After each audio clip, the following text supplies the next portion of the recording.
गलियों में यही नरेंद्र के ऊपर पत्थर बरसाए गए थे। प्रासंगिक नहीं था, उपेक्षित था। लेकिन जब क्रम आया, जब बोलने का अवसर आया, आप जरा सोचना, 750 लोगों की वो सभा थी। पीछे जो सेकंड कॉलम में बैठे हुए लोग थे, आप देखना उस वीडियो को।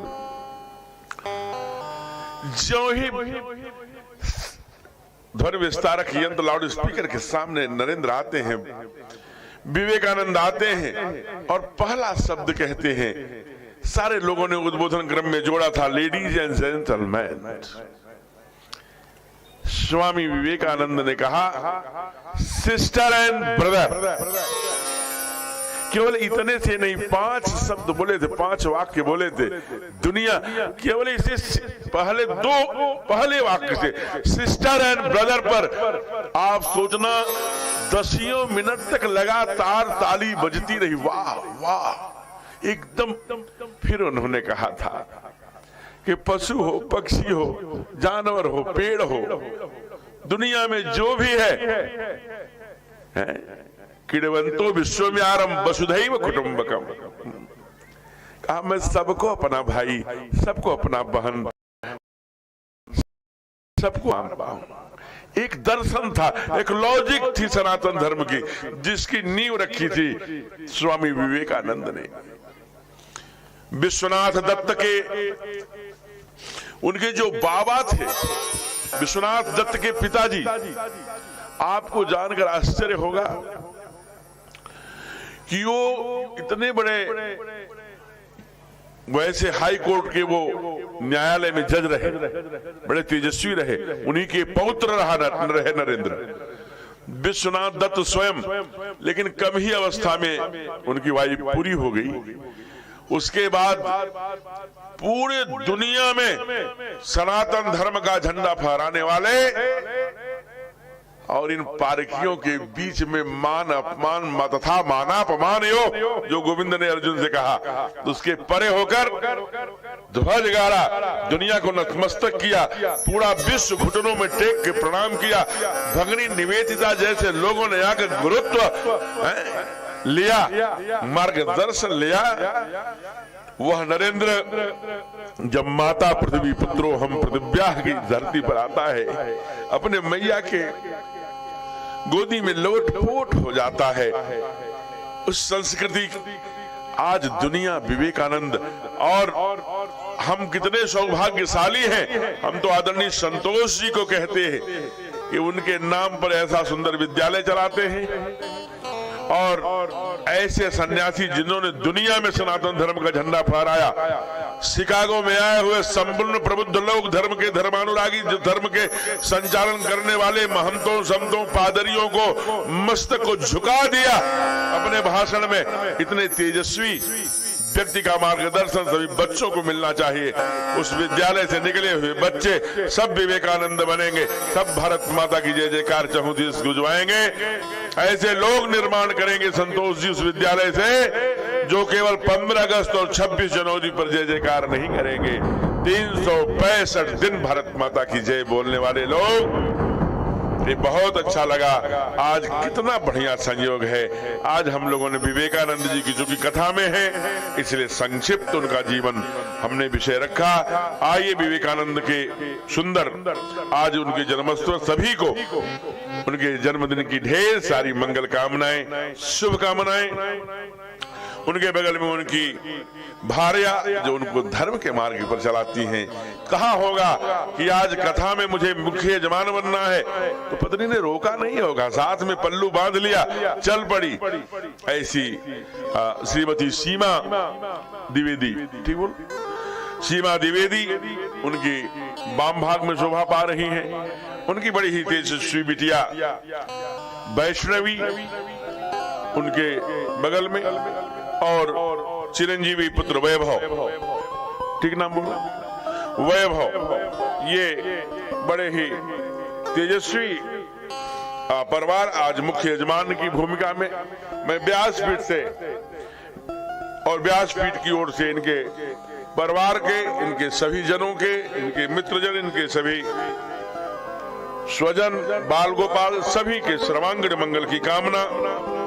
आइए, गजब का संयोग है आज हम लोगों ने इसी पंडाल में भगवान राम राघवेंद्र सरकार के विवाह की कथा गाने की घोषणा पहले से हो चुकी है। ऐसा कहा जाता है कि त्रेता में है, ऐसा कहा जाता है कि अगहन शुक्ल पक्ष हिमृत अगहन माह सुहावा, बाबा ने भी लिखा। पंचमी को हुआ था, आज पंचमी भी है, आज पंचमी भी है, गुरुवार भी है और साथ में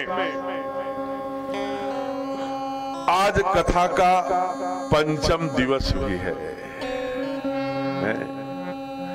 एक साथ ऐसा संयोग, आज माघ कृष्ण पक्ष की पंचमी भी है और ठाकुर की शादी भी पंचमी को हुई थी। आज गुरुवार है, त्रेता में भी गुरुवार को हुई थी। आज कथा का 5वां दिन भी है। आज विवेकानंद, स्वामी विवेकानंद की जयंती भी है, 12 जनवरी है। 12 जनवरी सन 1863 में जन्मा बालक। संयोग देखिए कि उन्हीं के, उनको ही आदर्श मानकर जो शिक्षा में जगत में प्रवेश करके तरुणाई निर्माण कर रहा है, ऐसे आदरणीय संतोष जी आज पूज्य संत स्वामी विवेकानंद के जयंती पर उनको मुख्य यजमान का बनने का अवसर परमात्मा ने दिया। ये घड़ी पुनः आएगी ऐसा नहीं कहा जा सकता, लेकिन आइए जो घड़ी है सीधे कथा के विषय वस्तु में प्रवेश किया जाए। केवल 6 मिनट मंगलाचरण के लिए। हरि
सबको याद है। कर्पूर गौरम करुणावतारम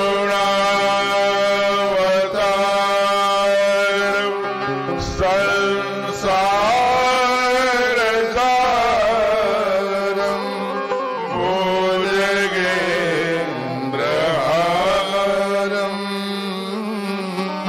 सदा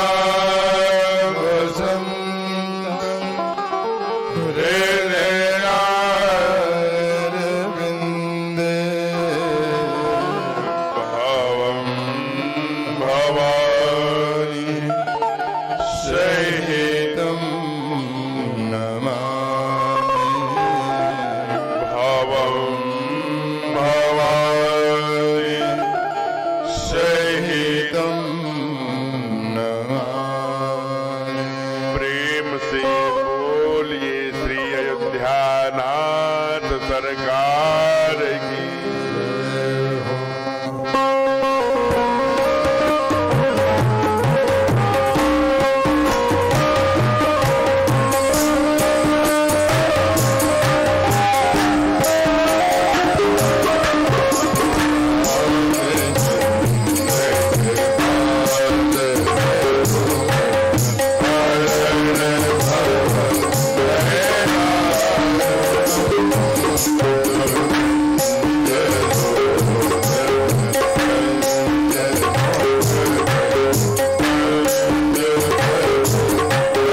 संत हनुमंतलाल जी महाराज की जय हो।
उमापति महादेव की जय हो, पवन सुत हनुमान की जय हो, अपने अपने सद्गुरुदेव भगवान की जय हो, आज के आनंद की जय हो, तीर्थराज प्रयाग की जय हो, बाबा काशी विश्वनाथ सरकार की जय हो, यज्ञ भगवान की जय हो, पंडाल में विराजित सभी साधु संत महात्माओं की जय हो, श्री राम कथा भक्तों की जय हो, नमः पार्वती पतये हर हर महादेव।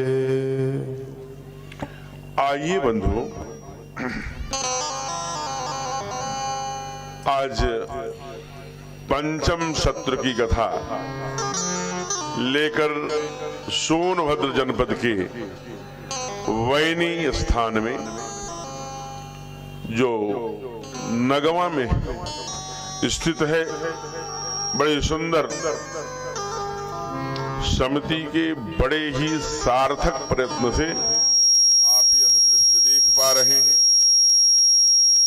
सभी YouTube, फेसबुक, टीवी चैनल पर जो देख रहे बंधु हैं, उनको आज विवेकानंद जी के जयंती की ढेर सारी मंगल कामनाओं के साथ कुछ देर के लिए हम आप रुकेंगे, क्योंकि हमारे बीच में अनेक सुदूर क्षेत्रों से चलकर अतिथि बंधु आए हैं। उनके स्वागत के क्रम में समिति थोड़ा समय लेगी। एक 5 मिनट के लिए यह मंच में समिति की ओर आदरणीय संचालक जी को देता हूं, फिर आपसे जुड़ता हूं। जय जय श्री राम। राधे राधे। श्री सतचंडी यज्ञ में आए हुए सभी श्रद्धालुओं को स्वागत वंदन अभिनंदन यज्ञ समिति की तरफ से करते हुए हम लोगों के बीच में दूर से चल करके अतिथि बंधु आए हुए हैं, जो यज्ञ समिति के सभी सदस्यों के उत्साहवर्धन के लिए और कथा जो श्री राम कथा का यह पंडाल सजा हुआ है, इसकी गरिमा भी 4 चांद लगाने के लिए और इस यज्ञ को आयोजन में आहुति करने में उनका आर्थिक सहयोग भी रहा है और व्यस्ततम समय में से अपनी समय की भी दान दिए हैं। तो ऐसे अतिथियों का हम यज्ञ समिति की तरफ से स्वागत वंदन अभिनंदन करते हैं। यह कथा मंच है, यहाँ पे व्यासपीठ पर हनुमान जी विराजमान हैं। मैं सभी अतिथियों को जो आए हुए हैं, जिनकी मेरे पास सूचना है, उन लोगों को मैं बुलाऊंगा और व्यासपीठ पर विराजमान हनुमान जी का दर्शन वंदन कर गुरु महाराज जी का आशीर्वाद लेंगे हमारे अतिथि महोदय। और यज्ञ समिति के द्वारा उन आए हुए अतिथियों का, आए हुए सहयोगदाताओं का यज्ञ समिति की तरफ से स्वागत वंदन अभिनंदन स्वरूप अंग वस्त्र के रूप में हम लोगों के पास रामनामी गमछा है, जो यज्ञ समिति के तरफ से उन्हें स्वागत के स्वरूप अंगवस्त्र दिया जाएगा। ऐसे हम लोगों के बीच में जो मैं लगातार 5 दिन से बताता आ रहा हूं कि हमारे इस यज्ञ की आयोजन को सफल कराने में हमारे जो कमेटी में 5 संरक्षक मंडल हैं, जो हम लोगों के पंचदेव हैं, उसमें 5 लोगों का आगमन हमारे कथा पंडाल में हो चुका है। लेकिन आज पुनः हम यज्ञ समिति आपके आभारी हैं कि हम लोगों के बीच में पुनः हमारे यज्ञ समिति के प्रमुख संरक्षक, हमारे क्षेत्र के आदरणीय लोकप्रिय विधायक, यानी जो 2 बार, हम लोगों की उम्र में तो कोई 2 बार विधायक नहीं हुआ था, पहले रहे होंगे, इस बार के जो हम लोगों के विधायक हैं 2 बार का विधायक होने का गौरव प्राप्त हुआ है। और उनके नेतृत्व में, उनके मार्गदर्शन में हम लोग कदम से कदम मिला करके यश यज्ञ की सफलता की ओर बढ़ रहे हैं। ऐसे हमारे संरक्षक और हमारे क्षेत्र के लोकप्रिय विधायक, सदर विधायक माननीय भूपेश चौबे जी को हम यज्ञ समिति की तरफ से सादर अभिवादन करते हुए आमंत्रित करता हूं कि आप कथा मंच पे हमें यहाँ पे कथा व्यासपीठ पर विराजमान हनुमान जी का आशीर्वाद लेते हुए गुरु महाराज जी का आशीर्वाद लेने का काम करें। आदरणीय विधायक जी। और एक सौभाग्य और बात है, जैसे विधायक जी का 2 बार पद मिलने का सौभाग्य प्राप्त है, उसी तरह से नगमा ब्लॉक को 5 साल तक कोई अस्थायी बीडीओ नहीं मिला था। और इस बार जो हम लोगों के बीच में बीडीओ साहब आए हैं वो अस्थायी रूप से आए हैं, 5 साल का रिकॉर्ड तोड़ते हुए कि अस्थायी रूप से नगमा ब्लॉक में स्वतंत्र रूप से आए हुए हैं। ऐसे हमारे नगमा ब्लॉक के खंड विकास अधिकारी श्रीमान राकेश कुमार सिंह जी, उनको भी आमंत्रित करता हूं कि आवे व्यासपीठ पर विराजमान हनुमान जी का आशीर्वाद लेते हुए गुरु महाराज जी का आशीर्वाद लें। हम लोगों के बीच में श्री राकेश उमर जी हैं, जो पूर्व चेयरमैन हैं घोरावल के। मैं उनको यज्ञ समिति की तरफ से स्वागत वंदन अभिनंदन करते हुए आमंत्रित करता हूं कि कथा मंच पे आवें। और उसके बाद हमारे विधायक जी के साथ चल करके आए उनके अभिन्न सहयोगी भाई विकास जी, जो धोबही गांव से हैं और विधायक जी के काफी सहयोगी हैं। हम लोगों का भी मार्गदर्शन मिलता रहता है, विकास जी को आमंत्रित करते हैं। उसके बाद संजीव दादा जी हैं, जो चल करके रावतगंज से आए हैं, उनका भी यज्ञ समिति की तरफ से स्वागत वंदन अभिनंदन है। व्यासपीठ पर विराजमान हनुमान जी का आशीर्वाद लेते हुए गुरु महाराज जी का आशीर्वाद लेने का काम करें। श्री राजकुमार स्वर्णकार जी हैं, जो पूर्व सभासद हैं नगर पालिका घोरावल के, उनको भी आमंत्रित करता हूं कि आवे मंच पे। हमारे क्षेत्र के चरगना ग्राम पंचायत के लगातार 3 बार से प्रधान रहे यूसुफ अली उर्फ फखड़ू जी हम लोगों के बीच में हैं। मैं चाहूंगा कि आवें और गुरु महाराज जी से आशीर्वाद लेने का काम करें। हमारे क्षेत्र के लोकप्रिय जनसेवक कहें, क्षेत्र के सामाजिक कार्यकर्ता कहें, 3 बार से लगातार ग्राम प्रधान का दायित्व निभा रहे यूसुफ अली उर्फ फखड़ू जी, आपका आगमन इस कथा पंडाल में सांप्रदायिक सौहार्द का एक मिसाल कायम करने जा रहा है। आपकी उपस्थिति और यज्ञ समिति की तरफ से आपका बहुत बहुत स्वागत वंदन अभिनंदन। गुरु महाराज जी से भी आप अंग वस्त्र लेकर के स्वागत सम्मानित होने का काम करें। श्री राजकुमार जी, जो ग्राम पंचायत पनौरा से चल करके हम लोगों के बीच में आए हैं, जो वर्तमान में प्रधान हैं ग्राम पंचायत पनौरा के, श्री राजकुमार सिंह, आपका भी स्वागत वंदन अभिनंदन है यज्ञ समिति की तरफ से। आइए व्यासपीठ पर विराजमान हनुमान जी का आशीर्वाद लेते हुए गुरु महाराज जी का आशीर्वाद लेने का काम करें। यज्ञ समिति आपको अंगवस्त्र देकर स्वागत वंदन अभिनंदन करती है। अंकित कुमार पांडे जी, हम लोगों के कथा पंडाल में अंकित कुमार पांडे जी हैं, आपका भी यज्ञ समिति की तरफ से स्वागत वंदन अभिनंदन है। कथा मंच पर आ जाए। विनय सिंह चंदेल जी, विनय सिंह जी, आपका भी स्वागत वंदन अभिनंदन है। श्री अशोक कुमार पांडे जी, जो सेक्टर संयोजक हैं भारतीय जनता पार्टी के, आपको भी सादर आमंत्रित करता हूं कि आप कथा मंच पर आए। श्री राम परीखा यादव जी, ग्राम प्रधान तेनुआ, आप सभी अतिथियों का, सहयोगदाताओं का यज्ञ समिति की तरफ से स्वागत वंदन अभिनंदन है। और यह अंगवस्त्र यज्ञ समिति की तरफ से आपको सप्रेम भेंट है, अभिवादन है, स्वागत है। जिन अतिथियों का स्वागत अभिनंदन वंदन हुआ है, अपने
प्रेम से बोलिए राघवेंद्र सरकार की जय हो।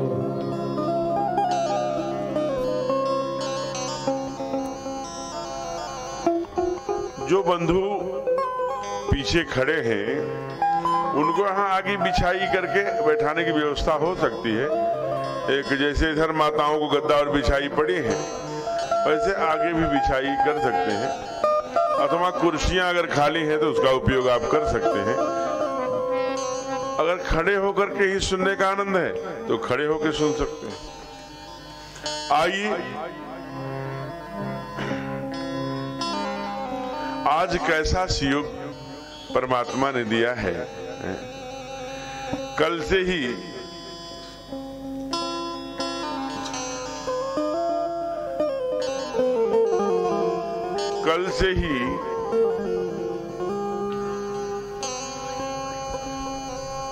घोषित है कि कल भगवान के विवाह की कथा गाई जाएगी। आज माँ को आदरणीय श्याम सुंदर जी, ये माँ को जरा उधर कहीं बैठाइए।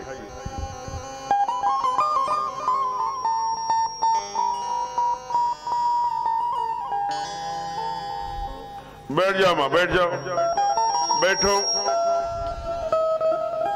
बहुत सुंदर।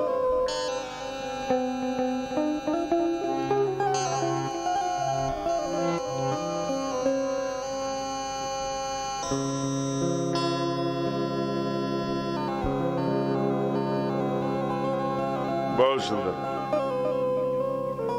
वहीं बैठ जाइए माता जी।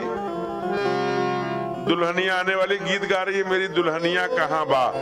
तो माने ये जान गई है कि आज दुल्हन आने वाली है सीता मैया के रूप में, इसलिए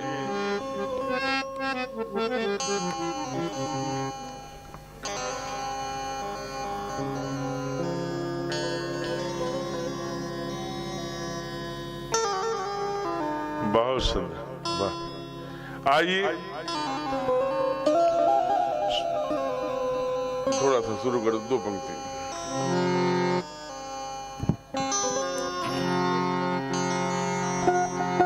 श्री राधे गोपाल भजुमन श्री राधे, श्री राधे गोपाल भजुमन श्री राधे,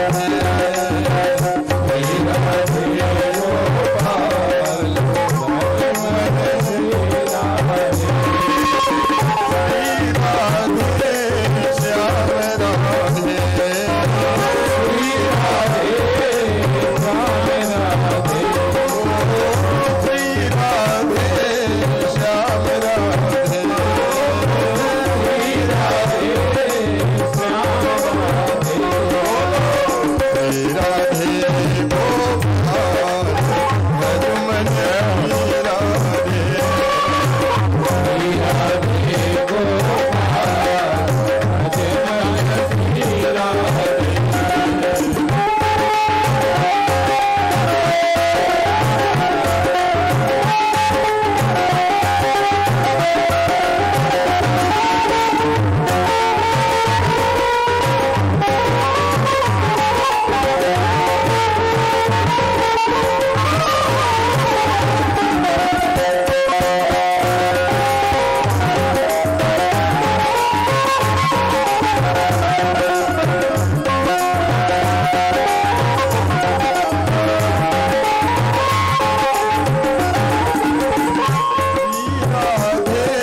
श्याम राधे,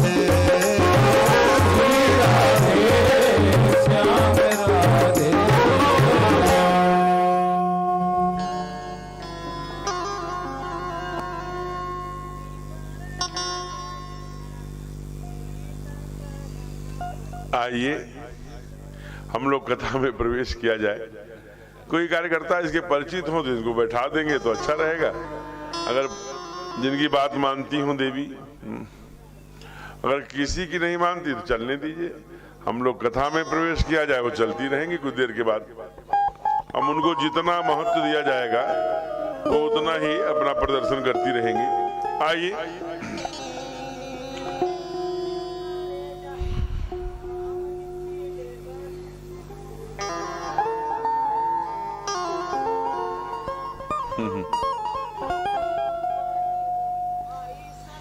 आइए, कितना बढ़िया संयोग है कि आज ही विवेकानंद जी की जयंती है और जिनके नाम पर विद्यालय चलाने वाले प्रबंधक जी हैं, आज वही मुख्य यजमान हैं और आज ही पंचमी भी है और ठाकुर की विवाह की घोषणा भी है। आज गुरुवार भी है और आज हम लोगों ने आज माघ कृष्ण पक्ष का बड़ा सुंदर महीना चल रहा है जब सभी लोग प्रयाग की ओर जा रहे हैं। आइए हम लोग कथा में प्रवेश किया जाए। कल हम लोगों ने इसी पंडाल में ठाकुर के द्वारा, रामलला सरकार के द्वारा बहुत सुंदर हम सबके अनुकरणीय उनके बाल लीला का चरित्र हम लोगों ने गाया एवं सुना था। और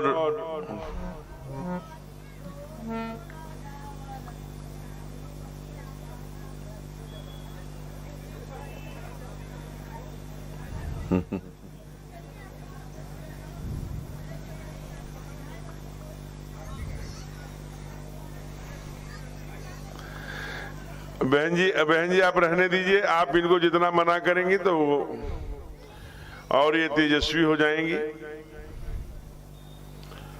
ये केवल हमारी बात मानती है। जाओ मैया, जल्दी से जूता पहन के टहलो। आइए, देखिए हम लोगों को भी रस उनकी लीला में ही मिल रहा है, कथा की ओर ध्यान नहीं है। अरे कुछ देर तक कथा में ध्यान लगाइए, वो अपने आप चली जाएंगी।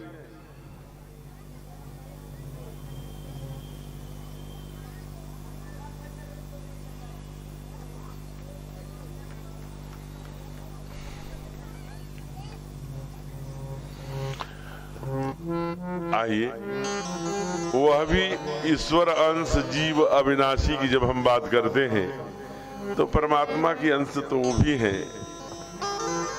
कुछ राह सलीका से भक्ति का प्रदर्शन करते हैं, वो परिहास बनकर। कई लोगों ने तो चैतन्य महाप्रभु का परिहास किया। दक्षिण में बड़ा विरोध हुआ, अरे तो नाचता है, नाच नाच के भक्ति करता है। लेकिन पूरे भारत में ही नहीं, विश्व में भक्ति का प्रचार किया। हरिर नाम हरिर नाम हरिर नाम केवलम कलिनास्तैव नास्तैव नास्तैव गतिरन्यथा। तो भगत तो एक से एक हुए। जो हम सब सोचते हैं कि कौन क्या कहेगा, कौन क्या बोलेगा, कौन कैसे देखेगा, कौन क्या समझेगा, यहीं लगा है रोग, क्या कहेंगे लोग। तुकाराम, जरा देखिए तुकाराम को। तुकाराम कुछ नहीं करते थे, बस राम राम राम राम राम राम हरि हरि हरि हरि। उनकी पत्नी उतनी ही क्रोधी मिल गई। राम राम कहने से पेट भरने वाला है क्या? चले हाँ। अगर शाम को बाट निहारती रहती थी, तुकाराम जी अपना वही करताल लिए हरी हरी करते चले आते। कहा खाओगे क्या, हरी हरी बोलोगे, केवल तुम भोजन क्या करोगे? अगर कल खाली हाथ आए तो इसी डंडे से तुम्हारी पिटाई करूंगी। कलिकाल वाली पत्नी रही होंगी। अब संयोग था कि अब वो बेचारे घर में, उनको बात याद थी कि पत्नी ने कहा है कि अगर खाली हाथ आए तो मैं इसी डंडे से तुम्हारी पिटाई करूं। शाम हो गई, इंतजार करते करते एकाएक ध्यान में आ गया कि उस नदी के किनारे पे एक किसान का जो है वो गन्ना कट रहा था। पहुंच गए, भैया मैं कुछ गन्ने ले लूं? कहा अरे तुकाराम जी, अरे संत जी, आपसे जितने गन्ने ले जाए उतना ले जाओ।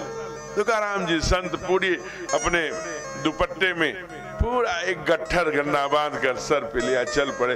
हरे राम हरे हरे हरि हरि हरि।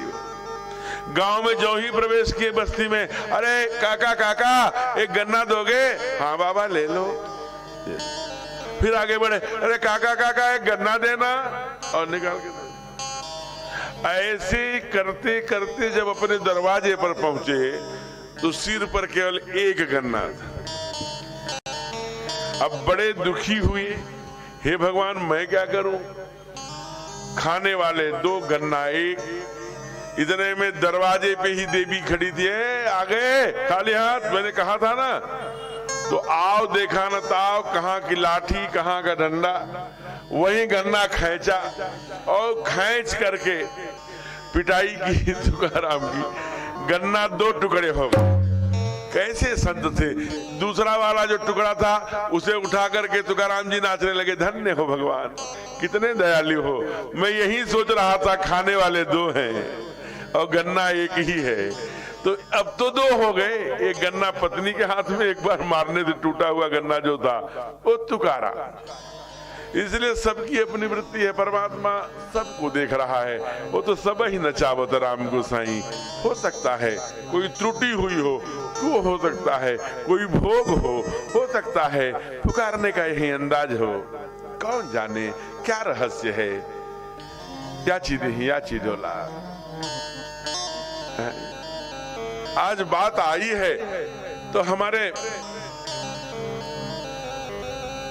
आज विवेकानंद जी की जयंती है।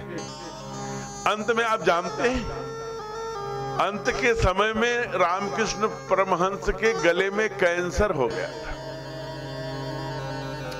जब खांसते थे तो खून के टुकड़े निकलते थे महाराज। नरेंद्र ने अपनी आत्मकथा में लिखा है, पढ़िएगा, गूगल पर भी आप सर्च कर सकते हैं। जब खांसते थे तो आंखों से आंसू आता था, रोते थे। विवेकानंद जी कहते थे, गुरुदेव मैंने अपनी इन्हीं आंखों से देखा है कि जब आप हाथ उठा करके मैया को भोग लगाते हैं तो काली मैया जीभ निकाल कर भोग पाती है। मैंने इन्हीं आंखों से देखा है, माँ को क्यों नहीं बताते। मुस्कुराए, कहा पगले हैं? अरे महाराज उल्टी करते थे, विवेकानंद जी से अंजलि मिलने के जाके फेंक के आते थे, वो असहनीय दर्द, खून की उल्टियां कर। कहा पगले, माँ से कोई बात छिपी है क्या है? माँ तो सब जान रही है और सब जन्मों का जान रही है। कहा क्या, माँ को पता है आप इतने कष्ट में हैं? कहा हाँ लाल पता है। कहा तो मैं माँ को प्रणाम नहीं करूंगा अगर मेरे गुरुदेव बड़ा, माँ के इतने बड़े भक्त हैं आप, उसके बावजूद भी माँ आपके कष्ट का हरण नहीं कर रही है। हल्के से ही सही, अदब से ही सही, प्यार से ही सही, समझाने के तरीके से ही सही एक चपत लगाई रामकृष्ण परमहंस। खबरदार माँ के बारे में कुछ बोलना नहीं। कहा क्यों? कहा बेटा तू नहीं जानता, अवश्यमेव भोक्तव्यम कृतम कर्म शुभाशुभम न क्षीयते कर्मः कोट जन्म शतैरपि। लाखों लाखों जन्मों का किया हुआ कर्म, दुष्कर्म सत्कर्म न नश्यति। अवश्यमेव भोक्तव्यम, कौन का कृतम कर्म शुभा अशुभम दोनों भोगना ही है। अरे राजा दशरथ मर जाएंगे, ये ठाकुर नहीं जानते थे क्या कि हम 4 दिन के लिए ओझल हुए नहीं, जंगल में गए नहीं कि मेरा बाप तड़प तड़प के मरेगा। भगवान थे, जानते हुए भी वन को गए। यही कर्म का खेल है पगले। माँ ये जानती है कि मेरे बेटे का ये कर्म भोग है, इसी जन्म में भोग ले, अगला जन्म मेरे बेटे का निष्कंटक हो और बिना दुख का हो। इसलिए माँ को कुछ मत। यही नरेंद्र के गुरु रामकृष्ण परमहंस। इसलिए कर्मों का क्या खेल है, क्या रहस्य है, छोटी छोटी सब लिख रहे हैं। कौन लिखता है? लिखन का काम किसके जिम्मे है? कर्मों का लेखा जोखा किसके पास है? चित्रगुप्त। क्या नाम? चित्रगुप्त। उल्टा कर दिए, गुप्त चित्र। जिनका गुप्त चित्र सबके पास है वही है चित्रगुप्त। ये मत समझना कि कोई ऐसा भी चित्र हमारा है जो वहां नहीं है। वहां सबकी फोटो खींच के एल्बम बना के रखा है, जितने गुप्त चित्र हैं और जितने प्रकट चित्र हैं। चित्रगुप्त जी खोल देंगे, देखो ये है आपका album, please go this side, आप इधर जाइए, ये नरक का है, प्लीज इधर। वो सारा सिस्टम बना है। इसलिए कल से ही राघवेंद्र सरकार बड़ा सुंदर बाल लीला के माध्यम से, आइए आज क्या उपदेश दे रहे हैं। आज क्या किए हैं? आज गुरुकुल से, कल गुरुकुल गए थे ना पढ़ने, आज और गुरुकुल में नहीं, गुरुगृह गए पढ़न रघुराई अल्पकाल। अब वहां से पढ़ के आए तो क्या करते हैं? कहा विशिष्ट संस्कार जी रहे हैं। विशिष्ट संस्कार क्या है? कहा प्रातः काल उठ गए रघुनाथ, प्रातः काल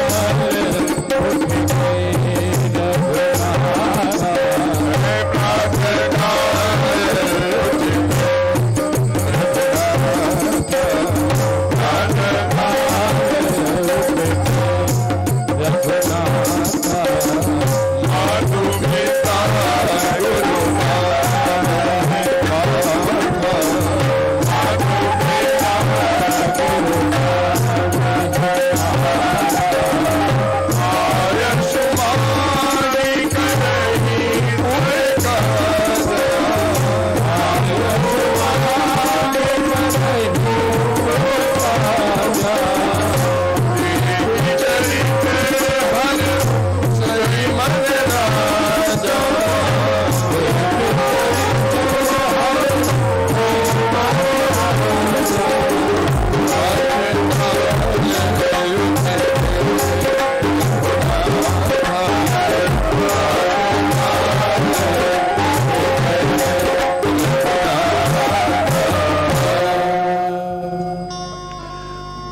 छोटी सी है लेकिन बहुत बड़ी है।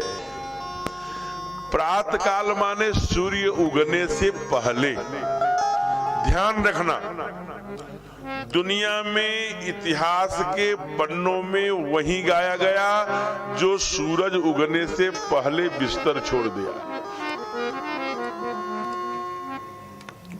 छोटे से कूप मंडूक होकर जी करके, कुछ भुजाएं फैलाकर, कुछ मोटी पतली भुजा करके, अगर हम अपने को मान लेते हैं कि हमने जिस कारण से मेरा यहाँ डिपार्चर हुआ था, आना हुआ था, आगमन हुआ था, उसी कारण से डिपार्चर होगा, ये गारंटी नहीं।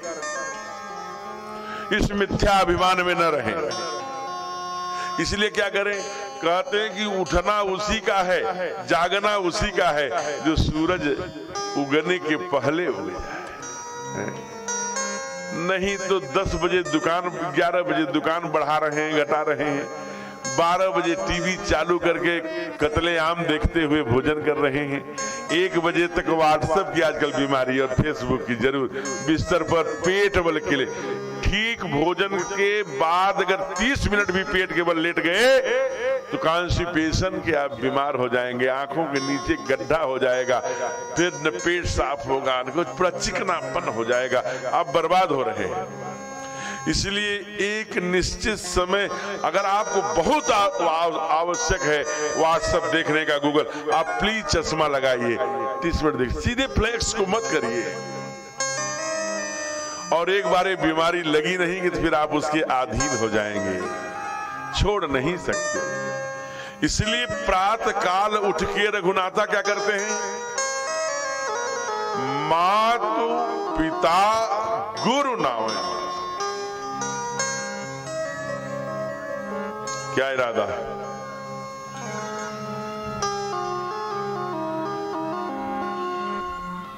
इस सिस्टम को रोकना चाहिए। और ये व्यवस्था में लगे लोग करते क्या रहते हैं? लोग आ रहे हैं, जा रहे हैं, मेला लगी है माँ की, भाई थोड़ा सा तो कथा करने दो। कोई आ रहा है, कोई जा रहा है, कहां से आए, कहां चले तुम राम नाम के पिता, ऐसे थोड़ी चलेगा। एक क्लास चाहिए। अपनी बात कोई हम या तो बस वैसे भजन गाते रहे, जय हो राधे राधे करके चले, क्या करना? दक्षिणा उतने मिलने वाली, चाहे राधे राधे करें चाहे प्राण दे दे। तो दक्षिणा में कोई परिवर्तन नहीं है।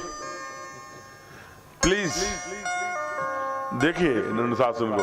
कोई भी आप पीछे आते हो, पीछे बैठिए, आगे आने की क्यों चेष्टा करते हो? अगर अच्छे श्रोता हैं तो आप आगे आए तो पहले आए तो आगे आ जाइए, ठीक है, लेकिन बाद में आए तो पीछे बैठिए। कथा को आपके कारण से कष्ट पहुंचेगा, डिस्टर्ब होगी, बाधित होगी, तो ठीक नहीं है। अब ये दूसरा साल हो गया, तीसरा साल हो गया, आज 5वां दिन है, आपके अंदर कब अनुशासन आएगा भाई?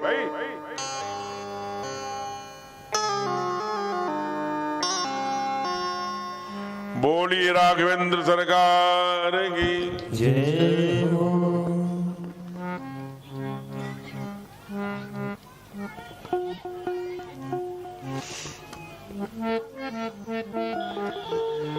एकाध कोई व्यक्ति वहां किनारे पर कार्यकर्ता खड़ा रहेगा, पटका बांध के रहेगा, कोई स्टार लगा के रहेगा, जो माताएं आ रही उनको बैठाने की व्यवस्था, उनको करने की व्यवस्था। लोग भटक रहे हैं, मेला की तरह घूम रहे हैं, कहीं न कहीं बैठाना पड़ेगा, उठाना पड़ेगा, तुरंत नहीं तो फिर ये ठीक नहीं। आइए, कहा प्रात काल, या तो आंख बंद करके कथा सुनाए। प्रात काल उठ के रघुनाथा, मात पिता गुरु नाम। क्यों कहा होगा? क्यों कहा होगा ऐसा? विचार करिए।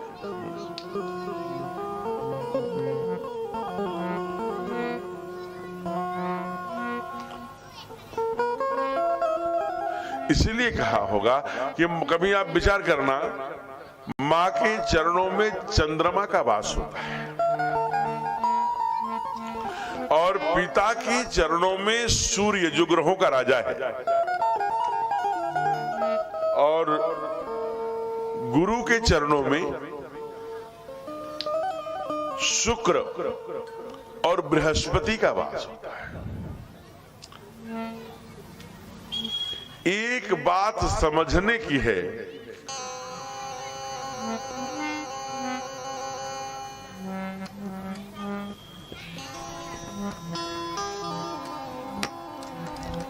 कि अगर आप लाख डनलप के गद्दे पर सो लो, एसी में रह लो, कथा सुन लो, भागवत सुन लो, सत्यनारायण जी की कथा सुन लो, अनुष्ठान कर लो, गंगा जी में पाप धो आओ, माघ मेले की त्रिवेणी में नहा आओ, सारे कुंभों में गोते लगा लो, लेकिन अगर आपके किसी दुष्कर्म के कारण आपके माता पिता कष्ट भोग रहे हैं, दुख भोग रहे हैं, तो कोई भी किया हुआ पुण्याई का फल आपको प्राप्त नहीं होगा।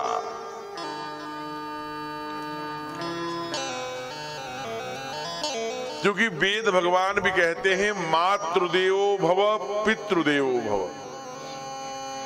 अगर आपके आचरण से माता पिता दुखी हैं, आप थोड़े पैसे वाले हो गए, थोड़ी आपकी मसल्स मोटी हो गई, तो बुद्धि भी साथ साथ में इतनी मोटी हो गई कि आप किसी को देख ही नहीं रहे हो, रौद रहे हो। दुनिया वीरों से खाली नहीं है, जिस दिन टकराएगा उस दिन पिद्दी निकल जाएगी। इसलिए अहंकार मत करो। तुम लाख रावसगंज, लाख लखनऊ, दिल्ली, बॉम्बे के कमरे लेकर, फ्लैट लेके बैठे हो, क्योंकि सनातनी व्यवस्था में पहली रोटी गाय खाती थी, अब तुम खा रहे हो। फ्रिज में से बहू निकालती है और पहली रोटी छोटू को पापा के देती है, तो छोटू के पापा गाय जैसे हो गए, दो मिला रहे। कहते हैं माँ को मारो तो माँ को मारते हैं, पिता को मारो तो पिता को मारते हैं। इतने नहीं, हमने देखा है गांव में, अरे बैठो भाई, जल्दी बैठिए, आप वहीं से कथा सुन सकते थे बैठकर, अब यहां आके डिस्टर्ब कर रहे। 3 घंटे की कथा है।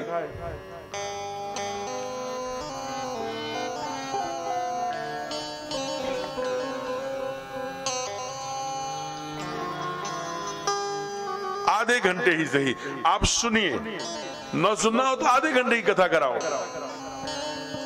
क्योंकि आप उठा बैठक और चारों तरफ देखिए, थोड़ा सा क्लास चाहिए सामने, तो वो क्या करते हैं, माता पिता को कष्ट देते। हमने तो कई बार देखा है कि वहां से जब मसल्स मोटी होती है तो टी शर्ट पहनते हैं और टी शर्ट को ऐसे फोल्ड करते हैं, ऐसे करके कि वो मछलियां दिखने लगे, बल्ले दिखने। घर पर आते हैं, क्या जींस की पैंट और टी शर्ट पहन के आए, चश्मा उस्मा लगाए। उनके साथ शहर से 2-4 मित्र भी आए हैं। वो झिलगी वाली चारपाई जो जूट वाली रस्सी से बनी है, जो चुभती है शरीर में अगर बिना बिस्तर बिछाए, उस पर बाप पड़ा हुआ है। मोटी मोटी बाहों में नस निकल आई है, बड़ी बड़ी आंखें अब गड्ढों में दिखती है। ये वही बाप चारपाई पर है जिसके आज्ञा के बिना घर में 10 साल पहले पत्ते नहीं हिला करते थे। आज वही बाप वो चारपाई पर है जो अपने नंगे पैर चला होगा, लेकिन नर्सरी में, विद्यालय में, किसी कॉन्वेंट स्कूल में, किसी मॉडर्न कॉन्वेंट में, तो इसमें उसमें पढ़ने वाला विद्यार्थी को मोजा, जूता, ड्रेस, शूज, सॉक्स, ये सारी व्यवस्था किया होगा, अपने नंगे पांव चला होगा। अपने एक मीटिंग का, आज बाबू आए हैं शहर से, आंखों में तेज आ गया। इसी बाबू के लिए मंदिर मंदिर, गुरुद्वारे गुरुद्वारे चक्कर लगाया करते थे कि एक पुत्र दे दो भगवान, एक बेटा दे दो। क्या मैं निपूता मरूंगा, एक बेटा तो दो। आज वही बाबू शहर से आ रहे हैं। आ क्यों रहे हैं? फसल तैयार हो गई है, फसल को बेचने आ रहे हैं। बाप ने देखा, बूढ़ी आंखों ने देखा, आंखों में चमक आ गई। लल्ला बाबू जो कहते हो, आए हो तो एक आध दिन रुकोगे ना, आज तो रुकोगे ना, जी भर के देख लूंगा। चुप रहो, आज तो रुकोगे ना, कब आए हो, कौन साथ में, ये सब प्रश्न तुम मत किया करो। अब तुम्हारी उम्र राम राम कहने की है, हर बात मत पूछा करो। ये जानते हो किसके बेटे हैं? ये क्लास 1 के लोग हैं, शहर में रहते हैं, इनके सामने बेटा बेटा की रट लगा, चुप रहो, मुरझा जाता है चेहरा। इसी बेटे को मंदिर मंदिर, गुरुद्वारे गुरुद्वारे हमने भीख मांगा था, एक संतान। बड़ी सुंदर आह आती है। नीरज जी उसे पंक्तिबद्ध करते हैं, बदलते दौर में एक ऐसा वक्त आया है, हमी से दूर हो गया हमारा साया है, आज वही मेरी बोलियों पे लगा रहा बंदिश, जिसे हमने बोलना सिखाया है, जिसे हमने मानी से पानी कहना बताया, आज कहता है चुप हो जाओ। इतना ही नहीं, एक बात सीधी सीधी समझने की है, आप कभी प्रयोग करके देखना, झूठा ही सही। आप अपने बूढ़े माँ बाप को ये कह के जाओ, बाबूजी मैं बनारस जा रहा हूँ, बाबूजी मैं रावसगंज जा रहा हूँ, 5 बजे आऊंगा। 4:30 बजे से वह बूढ़ी आंख दरवाजे के गेट पर लगी होगी, बाबू नहीं आया, क्यों नहीं आया? 4:30 बज रहे, 4:45 हो गए, 5 हो गए, और तभी कोई आकर समाचार दे कि एक टेम्पो और एक बस में टक्कर हो गई है, उसका कलेजा निकल जाएगा। और वो माला लेके कभी भगवान के मंदिर में, कभी हमारा लल्ला हमारा लल्ला। तो इसलिए यह भी ध्यान रखना, जाको राखे साइया, मार सके ना कोई, बाल लबाका कर सके जाओ जग बैरी। जिसकी बूढ़ी आंखें प्रतीक्षा करेंगी उसका दुनिया में कोई बाल बाका नहीं कर सकता। आज आप देख लेना, महाराष्ट्र के पिंढरपुर में कल की कथा है, जब पुंडरीक अपने पिता के पैर दबा रहे थे, माता की सेवा कर रहे थे, नारायण आगे प्रसन्न होकर खड़े हो गए। पैरों की सेवा पुंडरीक ने नहीं छोड़ी, ईंटा सरका दिया, नारायण उसी ईंटे पे खड़े रहे। महाराज जब सेवा कर चुके पुंडरीक, तो आंखों में आंसू लेके पूछा, भैया गोविंद ठाकुर नारायण क्षमा करना, मैं आपका स्वागत नहीं कर पाया। तब पुंडरीकाक्ष भगवान विष्णु ने कहा, पुंडरीक अगर तुम बाप और माँ का पैर छोड़कर मेरी सेवा के लिए आता, मैं उसी क्षण चला जाता, लेकिन मैं आज आप तेरे ऊपर इतना प्रसन्न हूँ कि मैं अब इसी ईंटे पे खड़ा रहूंगा। आप जाकर देख लेना, पुंडरीक माता पिता वहां लिखा हुआ है, कहाँ? पिंढरपुर में। पुंडरीक काक्ष का दर्शन करके आना, ये माता पिता की भक्ति है। नहीं तो मेरे प्यारे, अगर आप समझ लेना जिनके माता पिता जीवित हैं, समझ लेना कि ये भगवान ही हैं, नहीं तो फ्रेम में फोटो में देखने को मिलेंगे। लाख मन में योजना बनाए रहना, अरे अभी तो है, कहां जा रहे हैं, सेवा करेंगे, अवसर नहीं मिलेगा, किस क्षण वो चले जाएंगे पता नहीं लगेगा। इसलिए अगर जीती जागती माता पिता की प्रतिमा है तो समझ लेना कि साक्षात देव हैं। हमें एक छोटी सी लघु कथा लगे हाथ याद आ रही है। एक चार पुत्रों को यहीं पश्चिम में सहारनपुर के पास चार पुत्रों का बाप जब अनाथालय में गया, उसे अनाथालय में पुत्रों ने रख दिया। कारण था कि चारों बहुओं ने रखने से मना कर दिया था। पुत्र सब बहुओं के अधीन हो गए हैं। अंत में जब वो मरने लगे तो वहां के अनाथालय के वृद्धाश्रम के प्रबंधक ने पूछा, हे बाबा, हम लोगों से जितनी बन पड़ी उतनी सेवा करी, अगर आपकी कोई आखिरी इच्छा हो तो बताओ। कहा, एक बार मेरे चारों पुत्रों को बुला देते तो मैं एक नजर देख लेता। प्रबंधक को लगा, अरे इतनी सेवा हम लोगों ने करी लेकिन हम लोगों को कुछ नहीं बता रहे। पुत्रों को लगता है कोई गलती रह गई, त्रुटि रह गई, लेकिन आश्रम के लोग थे, बड़े धार्मिक थे, बड़े संस्कारित थे, बुलवाया होगा। चारों ने गालियां दिया, क्यों बुला रहा है, अब तो मर रहा है, कौन जाएगा 1000 रुपए किराए फूक कर, लेकिन आए अब क्यों बुलवाया है, बोलो आगे। कहा, बुलवाया इसलिए है बेटा, यहां बड़ा गर्मी लगती है, बड़ा चुभता है गर्मियों में। एक काम करना, अभी ये अनाथालय, ये वृद्धाश्रम, यहां एक पंखा लगवा देना बेटा।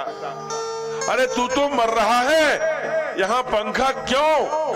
कहा, इसलिए लाल कि भगवान के यहाँ देर है अंधेर नहीं है। किया हुआ कर्म वापस जरूर आता है।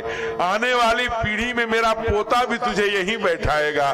जब तुम यहाँ बैठोगे तो पंखा तुम्हें काम आएगा, याद रखना। इसलिए यहाँ जो नई पीढ़ी है, मैं व्यास पीठ से हाथ जोड़ करके जरूर इतनी विनती करूंगा बच्चों से कि हे मेरे प्यारे बच्चों, भाइयों, अपने बाप के साथ तुम वही व्यवहार करना जो वो अपने बाबा के साथ कर। लेकिन हमारे ठाकुर क्या करते हैं? कहते प्रातः काल उठे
प्रातः काल उठकर, सूर्य के पहले उठकर माता पिता के प्रणाम करते हैं, गुरु को प्रणाम करते हैं। समुद्र बसने देवी पर्वत स्थन मंडले विष्णु पत्नी नमस्तुभ्यम, वसुंधरा को प्रणाम करते हैं। पादस्पर्श क्षमस्व में एक बात जानने की है, इसलिए जीवन में माता पिता दोबारा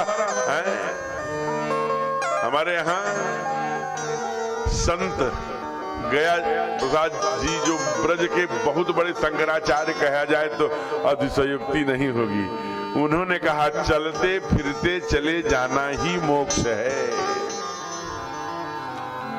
वो बाबा जब चारपाई पे रहते हैं और 2 दिन मल छुड़ाना पड़ा, वहीं उसी के पति के लिए मंदिर मंदिर गुरुद्वारे गुरुद्वारे उसका बाप घुटना टेका है। वहीं बहू बोलती है, हे भगवान, हमारे कॉलोनी के, हमारे गांव के, हमारे मोहल्ले के सब बूढ़ी बूढ़ा चले गए, हमारे घर के बूढ़ा बूढ़ी अमृत की घरिया पी के आएंगे क्या?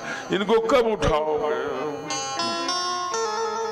कान में जैसे शीशा पिघला के डाल दिया हो। इस संसार में सब कुछ रहेगा, मेरा बेटा, मेरे नाती, मेरी घड़ी, मैं बहुत मुश्किल से वो टीवी, वो सब, ये सब घर बनवाया था, सब यहीं छोड़कर इसी घर में रहने वाले लोग कह रहे हैं जल्दी उठा लो। इसलिए हमारे यहाँ ब्रज के संतों ने मना किया, डांटा, ध्यान रखना, कथा सुनने से कुछ नहीं होगा, पूजा करने से कुछ नहीं होगा, तीर्थ करने से कुछ नहीं होगा। अगर कर सकते हो तो अपने माता पिता की सेवा करो। क्या कहा होगा? मंदिर में ना मिलेंगे, गुरुद्वारे ना मिलेंगे, मंदिर में ना मिलेंगे, गुरुद्वारे ना मिलेंगे, तेरे ही घर में है तेरे भगवान। कर ले माँ को प्रणाम, कर ले पिता को प्रणाम, कर ले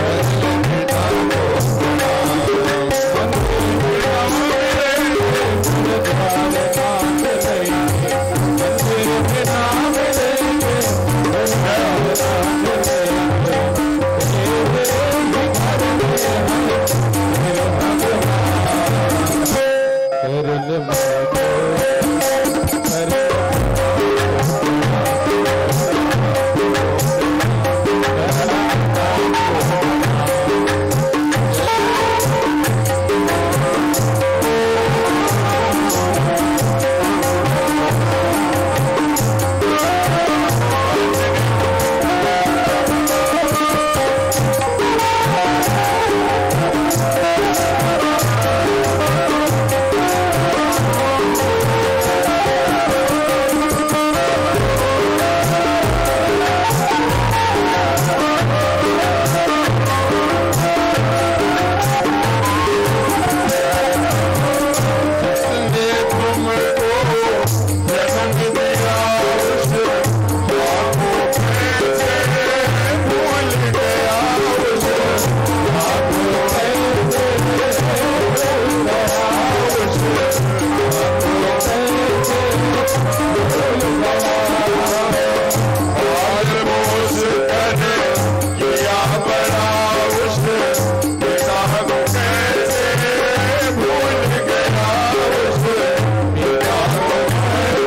को प्रणाम, कर ले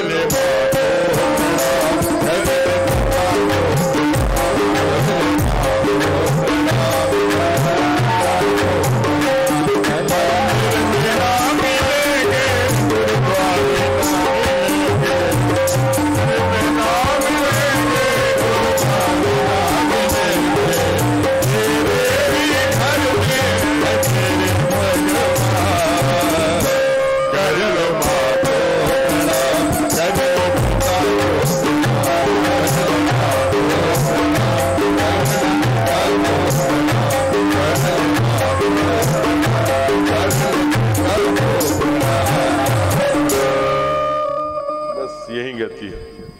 द्रुत होना आवश्यक नहीं। ऐसी लीला कर रहे हैं, कल से चंदन के लिए, चोटी के लिए, मिट्टी के लिए, शिखा के लिए, आज क्या कह रहे हैं? माता पिता को प्रणाम करने के लिए, गुरु को प्रणाम करने के लिए, देवताओं को प्रणाम करने के लिए। आयस मांग करहि पुर काजा, देख चरित हर सही मन राजा। बाबूजी बाबूजी मैं थोड़ा रावणगंज चला जाऊं। ओहो, बूढ़े बाप को जब इतना आप महत्व तो देंगे, प्रायोरिटी देंगे, उसकी उम्र 10 वर्ष और बढ़ जाएगी, मेरा बेटा कहते फिरेगा गांव गांव में। आज भी मेरा बेटा मुझसे पूछ के जाता है, नहीं तो ध्यान रखना, अपना संस्कार, अपनी मिट्टी, अपने माता पिता, अपना जीवन, अपनी चोटी, अपना चंदन, अपना गंगा, अपनी गायत्री, अपनी मानबिंदु, अपनी संस्कृति, अपना सनातन, यही काम आने वाला है। नहीं तो मुझे एक बड़ी सुंदर लघु कथा याद आ रही है, छोटी सी, सुन के फिर हम लोग कथा में प्रवेश करेंगे। एक बहुत पुराना गांव था, उस गांव में बाबा रहते थे, पुराने वाले बाबा, जो एक बार खड़ाऊ पहन करके अटारी से उतरते थे तो पूरा परिवार खड़ा हो जाता था। वो बाबा, वो बड़े प्रसन्न होकर के उनको पौत्र की प्राप्ति हुई, उसका नाम रख दिया ठन-ठन पाल। तो बड़े प्यार से कभी कभी पुकारते थे, अरे ठन-ठन पाल कहाँ हो? हाँ बाबा आया।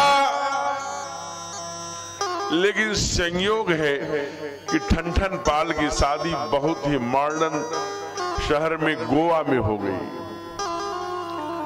बहू ब्याह के आई, कहा एक दिन उठकर एकदम गुस्से में, एकाएक 2-3 दिन बीता ही होगा, 4 दिन बीता होगा। सुनो यार, हाँ देवी बताइए क्या होगा? कहे तुम्हारा नाम ठन-ठन पाल किसने रखा है? का क्यों? मेरे बाबा ने रखा है। और बड़ा मुझ पे ताव दे के बुलाते हैं ठन-ठन पाल। कहा आज ही इस नाम को बदलो। कहा आपको क्यों, क्या हो गया, क्या दिक्कत? कहा मुझे आपको दिक्कत हो चाहे न हो, हमें बड़ी दिक्कत है, हमारे मैके में दिक्कत है, हमारी सखियों का, हमारी सहेलियों का फोन आता है तो सब पूछती हैं कि कैसी हो दीदी और ठन-ठन पाल जीजू कैसे हैं, मुझे बड़ा बैकवर्ड लगता है, नाम बदलो। कहा मैं नाम नहीं बदल सकता, ये बाबा का दिया हुआ नाम है, और मैं बदल भी लूं तो आपको अच्छा लगेगा इसकी क्या गारंटी है? इसलिए अब आप ही बदलिए और आप मुझे उसी नाम से पुकारिएगा जो रखिएगा। बोलिए क्या नाम रखना चाहते? कह रुको, अच्छा किसी से बताना मत, मैं रूप बदल के इस गांव की बहू मॉडर्न थी, मैं जाकर गांव में पता करके आ। निकल पड़ी दोपहरी में जेठ के, गांव के बाहर गई होंगी, एक बगीचे में देखा एक बूढ़ी माँ उपली बना रही थी गोबर से। पहुंची, अंग्रेजी में पूछा होगा, हेलो। माँ ने देखा, आपका क्या नाम है? कहा क्यों? कहा आपका क्या नाम है, कहाँ रहती हो बताओ तो? कहा मेरा नाम लक्ष्मी देवी है। अच्छा, आगे बढ़ी, एक भीख मांगते हुए सिल्वर का कटोरा लिए, अरे भैया जरा यहाँ ना, भिखमंगा जी आपका क्या नाम है? कहा मेरा नाम धनपाल सिंह है। आगे बढ़ी, राम नाम सत्य है, सबकी यही गद्य है। पीछे 100 यात्रा में जाने वाले अंतिम वाले व्यक्ति से धीरे से पूछा, अरे भाई ये कौन मर गए, कौन जा रहे हैं, किसकी जा रही है सैया? कहा आप नहीं जानती, हमारे गांव के, यहाँ किसी का नाम हो तो क्षमा करना, हमारे गांव के ठाकुर अमर सिंह जी खत्म हो गए। और उल्टे पांव भाजाई दरवाजे पर खड़े थे ठन-ठन पाल जी। आते ही पूछा, अरे खो जाई नाम? कहा चुप रहो भैया, पानी दो जल्दी से। कहा पूछो पहले नाम खो जाई। कहा मत पूछो, गोबर पाथत लक्ष्मी देवी, भीख मांगत देखे धनपाल, अमर सिंह से मरे पड़े हैं, बने रहे अपने ठन-ठन पाल। अपने ठन-ठन पाल ही काम आएंगे, अपना, अपनी संस्कृति, अपना देश, अपना, अपने परमात्मा, अपना मठ, अपना मंदिर, अपने देवता। बहुत सुंदर लीला कर रहे हैं, आयस मांग कर पुरका जा, देख जरिधर से मन राजा है। गोविंद कोई काम बिना पूछे कर, बिना बता के करते नहीं, पूछ के करते नहीं। और ठाकुर हमारे, ठाकुर कोई काम बिना पूछे नहीं करते। लेकिन ये बहुत दिन नहीं चल पाया। क्या घटना घटी हो? एक घटना घटी अयोध्या से लगभग 200 किलोमीटर दूर पर, बनारस, बनारस से मुगल सराय, जो पंडित दीनदयाल नगर हो गया है। वहां से जब आप कलकत्ता की ओर जाएंगे, पटना की ओर जाएंगे, तो बक्सर नाम का एक स्थान है। वही बक्सर में सिद्धवाड़ी नाम का एक आश्रम है। वहां विश्वामित्र नाम का एक साधु रहता है, संत रहता है, ऋषि रहता है। कहा ये कैसे पता आपको? कहा रामायण में लिखा है, हमने पढ़ा। कहा पढ़ के सुनाओ। कहा सुन लीजिए। विश्वामित्र महामुनि ज्ञानी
मुझे बहुत अच्छा लगता है जब कुछ माताएं चौपाई गाती हैं।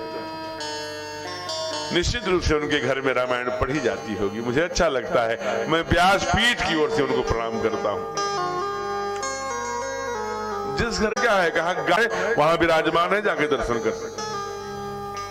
इन्होंने अपने बलबूते पर जब राजर्षि से राजा थे, जब महर्षि हुए, ब्रह्मर्षि हुए, तो जाकर के बक्सर में आश्रम बनाया है। वहां दुनिया के कल्याण के लिए अनेक साधु संतों को लेकर एक ऐसा अन्वेषण और अनुष्ठान कर रहे हैं जिससे ओजोन आदि परतें जो दुनिया के क्रम को ठीक चलाती हैं और विश्व के कल्याण के लिए, सर्वे भवन सुखिना के लिए एक संकल्प लेकर अनुष्ठान पर बैठे हैं। लेकिन वह अनुष्ठान पूरा नहीं हो रहा है। कहा पूरा क्यों नहीं हो रहा है? कहा दो बाधाएं हैं। कहा क्या? एक सुबाहु नाम का, एक मारीच नाम का। ये दोनों बाधाएं आती हैं, सबके जीवन में आती हैं, सबके अनुष्ठान में आती हैं। उसको मारने के लिए केवल परमात्मा की शरणागति चाहिए, दूसरा कोई कारण नहीं, किसी से नहीं मर सकते।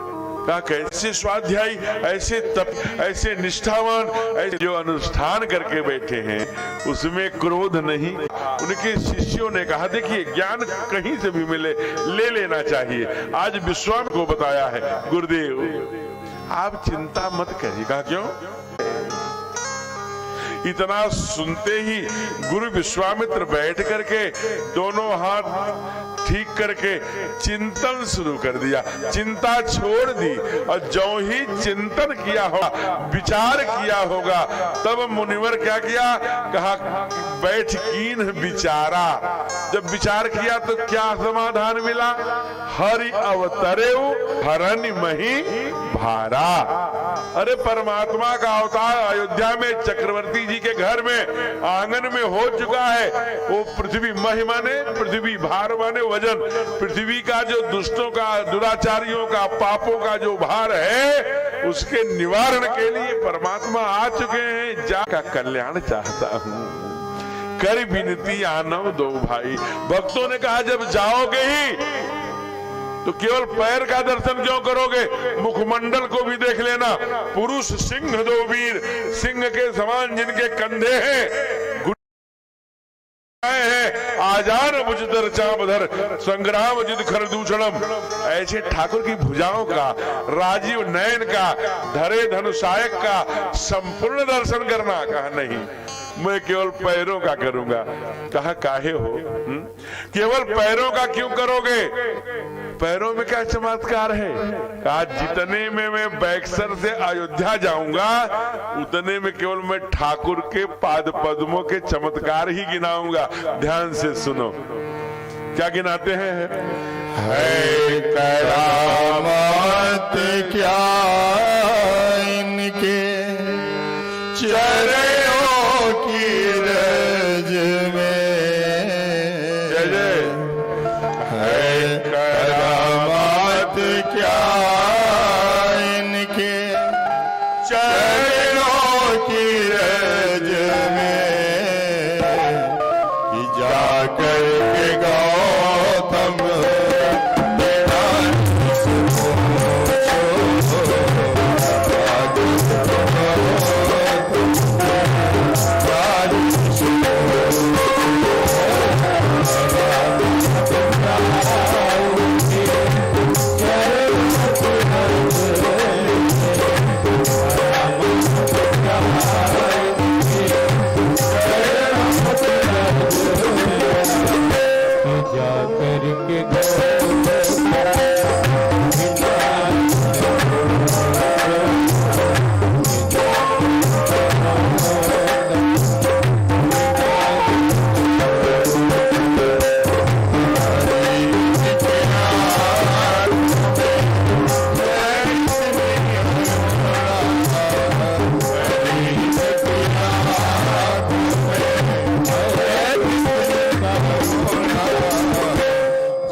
भक्तवत्सल भगवान की जय हो।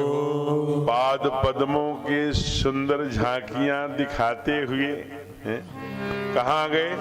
सरजू जल मज्जन करी गए भूप दरबार। सरजू जल में स्नान किया, राजा के दरबार के उस गेट पर जाके खड़े हो गए। द्वारपाल से कहा कि जाकर बताओ कि विश्वामित्र नाम के एक संत आए हैं, ऋषि आए हैं। राजा जी की जय हो। दरवाजे पर विश्वामित्र नाम के एक ऋषि उपस्थित हुए हैं, सभा में आने की आज्ञा चाहते। कहां पर गए दशरथ? देखिए गुरुदेव, बड़ा सुंदर संत भाव देते हैं। देखिए गुरुदेव, विश्वामित्र आ गए। एक बार आए थे जब आपने मेरे पूर्वजों में हरिश्चंद्र नाम रखा था। आए थे पत्नी विहीन, पुत्र विहीन, पौत्र विहीन, यहाँ के शमशान पर से चिता के कपड़े भी फड़वा लिए थे।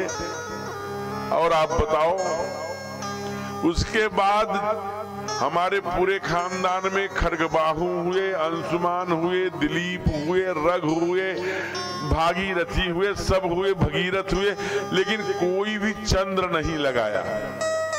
लेकिन आपने फिर से हमारे बेटे के नाम के आगे रामचंद्र लगा दिया, हरिश्चंद्र के बाद, इसलिए फिर से आ गए। कहा कि कैसी परिहास की बातें करते हो। अरे राजा दशरथ, चक्रवर्ती दरवाजे पे जो खड़ा है वो दूसरी सृष्टि करने में सामर्थ्यवान है। विश्वामित्र खड़े हैं, आपके राज्य के, आपके बेटे का बहुत बड़ा कुछ मंगल होने वाला है, इसलिए आए हैं। तब वशिष्ठ बहुविध समझाए। क्या कहा होगा? कहा मैं भी, ऋषि मंडल भी ले लीजिए, मैं स्वयं चल रहा हूं, आप भी पूजा की थाल सजा लीजिए, वही पूजा करके फिर अंदर ले आइए, सिंहासन पर बैठाइए, प्रद प्रक्षालित करिए, सुंदर दिव्य पकवान खिलाइए, अभिनंदन करिए राजन। इतना सुनते ही मुनि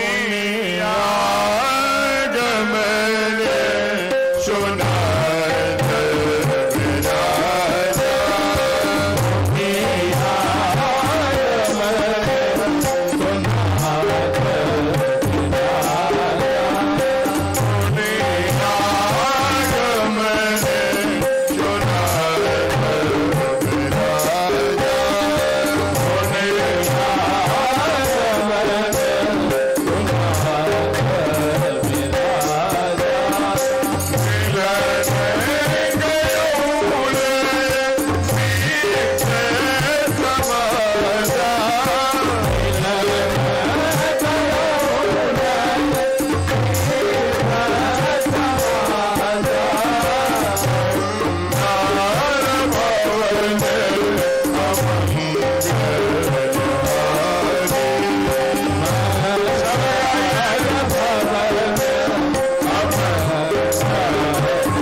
विश्वामित्र महामुनि ज्ञानी आ गए हैं।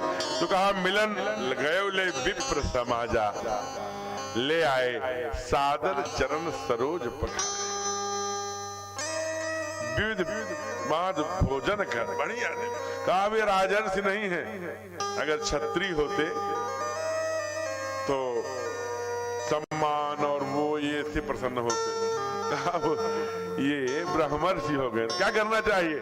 गुरुदेव ने कहा विविध भांति भोजन करवा, केवल कतरा कलौजी खिलाओ। अब चक्रवर्ती जी ने तुरंत कतरा कलौजी शुरू, क्या सुंदर व्यंजन खिलाया होगा। ओहो हो, प्रसन्न हो गए। राजा ने जब दिव्य कतरा कलौजी खिला के स्वागत किया, दोनों हाथ जोड़ करके कहा ऋषिवर, हे गुरुदेव, हे ब्रह्मर्षि, हे विश्वामित्र, हे भगवान, आप बोलिए। रघुकुल की कुल का राजा मैं दशरथ ये आपको वचन देता हूं, आपके होठों को हिलने में, कहने में देर हो सकती है, लेकिन मैं दशरथ कहा आप बोलिए। करब न लाऊ बारा, करने में तो विलंब हो ही नहीं सकता है, नाथ के कहने में विलंब हो सकता। बोलिए कितना छड़ चाहिए, कितना सीमेंट चाहिए, कितना सरिया चाहिए, कितने हजार गौएं चाहिए, गौशाला निर्माण करा के दे दूं, कोई और आपत्ति हो तो कितने हजार सैनिक आपकी सेवा में भेज दूं, बोलिए क्या चाहिए? गुरुदेव ने कहा न सरिया चाहिए, न सीमेंट चाहिए, न जमीन चाहिए, न प्लाट चाहिए, और कुछ नहीं चाहिए राजन। फिर क्या चाहिए? नहीं डायरेक्ट बता दिया कि मुझे राम को दे दो या लक्ष्मण को, ऐसे अपना दुपट्टा लिया, पटका, दोनों आंखों में आंसू भर के कहा राजा धन्य हो तुम, बिना जाने ही कह दिया, कहूं तो करत न लाऊ बबारा। हमारे कहने में विलंब हो सकता है, तुम्हें पूर्ण करने में विलंब नहीं हो सकता। धन्य हो, केवल रघुवंशियों में ऐसे राजा हुए जो यह कहने में सामर्थ्यवान हो। तो ध्यान से सुनो। असुर समूह सदा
मुझे असुरों का एक झुंड है, समूह है, बहुत पीड़ा दे रहा है। मैं याचक आया हूं नृप तो ही, मैं आज आपके सामने क्रोध करने नहीं आया हूं, श्राप देने नहीं आया हूं, कोई शस्त्र लेकर नहीं आया हूं, मैं संकल्प करके आया हूं कि कर विनती आनो दो भाई। मैं आपके दरवाजे पर याचक बन के आया हूं चक्रवर्ती, मैं याचक आया हूं नृप। क्या बोलिए? अनुज समेत देह रघुनाथा, निश्चर बध में हो सनाथ। मुझ अनाथ को सनाथ कर दो राजन। पूरे जंगल में सारे दुनिया के लोग मेरी हंसी उड़ा रहे हैं, मैं एक अनुष्ठान में बैठा हूं राजा, जिसका कल्याण केवल तेरे पुत्र कर सकते हैं। इसलिए मेरी प्रार्थना, मेरी याचना, मेरी विनती स्वीकार करो। आज मुझे अनाथ को सनाथ करो, रघुनाथ को दो। अब इतना कहना था कि भाषा ही बदल गई। मांगत मांगत मान घटे, सम्मान घटे, नित घर के जाए। ए पंडित जी, ओ संत महामुनि ज्ञानी सब भूल गए। ए पंडित, कैसा मांगता है? मांगने नहीं आता क्या? विप्र वचन नहीं कहे बिचारी। ए पंडित जी, मांगने नहीं आता क्या? क्या मांगते? चौथेपन पायो सुतचारी। ये जो आप मांगने आए हो ना, उसे मैंने, जानते हो, बुढ़ापे में अभी अभी गुरुदेव की कृपा से कैसी बात करते हैं आप। और ध्यान से सुन लीजिए आप, जिसे आप मांग रहे हैं उसका नाम राम है। जब मैं उसको मांग रहा था तो 2 वरदान साथ में और मांगा था। आपको पता है कहा क्या राजन?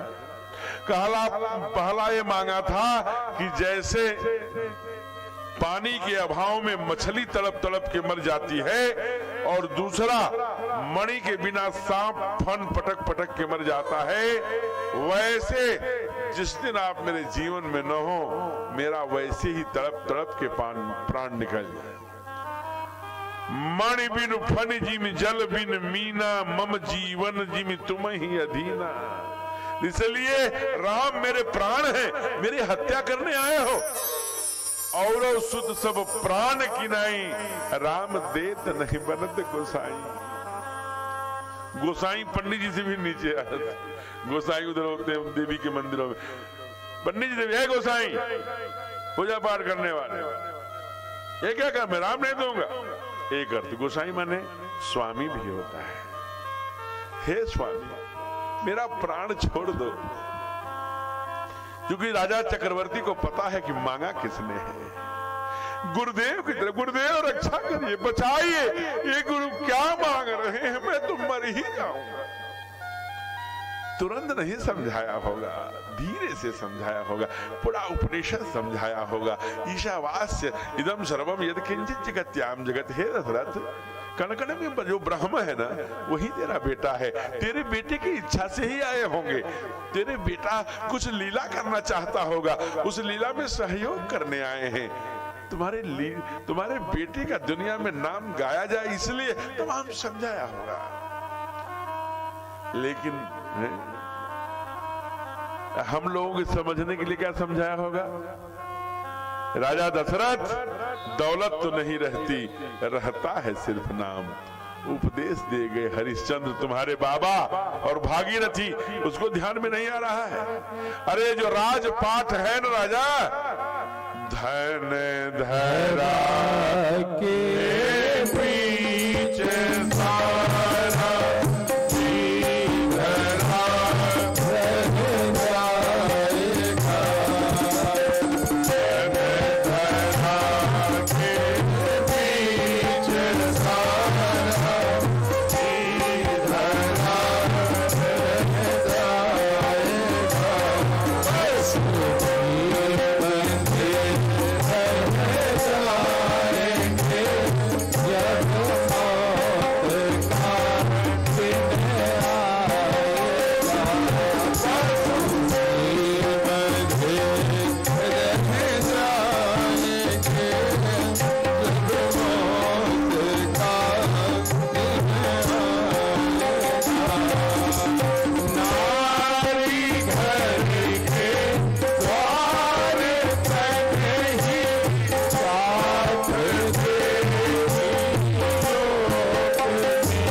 लियो।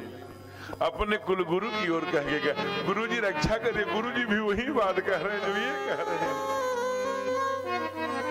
और विश्वामित्र जी क्या बोले, देखा है तो दिग्भ्रमित हो रहा है, ईश्वरी कार्य में बाधा डालेगा। ऐ चक्रवर्ती, ये तेरे पुत्र हैं?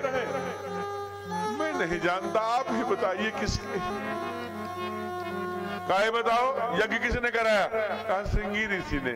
आहुति किसने डाली? कहा गुरुदेव ने। कहा हवि किसके हाथ पर मिला? कहा गुरुदेव के। किसके उपरांत? कहा यज्ञ के उपरांत।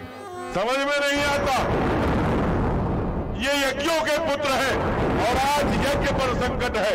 देखता हूं मैं कौन हूं। ये यज्ञ पुत्र हैं राजन, यज्ञ के संकट के लिए जाने दो। थोड़ा नाराज से हुए होंगे, गुरुदेव ने भी समझाया होगा। सब राजा टाल सकता है लेकिन गुरु की बात कभी नहीं टालता। राघव के जब हाथ को विश्वामित्र जी को पकड़ाया ना, तो पूरे शरीर में हो विश्वामित्र जी के एकदम वाइब्रेट हो, एक विशेष प्रकार का। बाबा ने लिखा, विश्वामित्र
विश्वामित्र ने जो ही महानिधि पाई, वैसे ही राम लक्ष्मण और विश्वामित्र के रूप में प्रकट हो गए तीन भाई।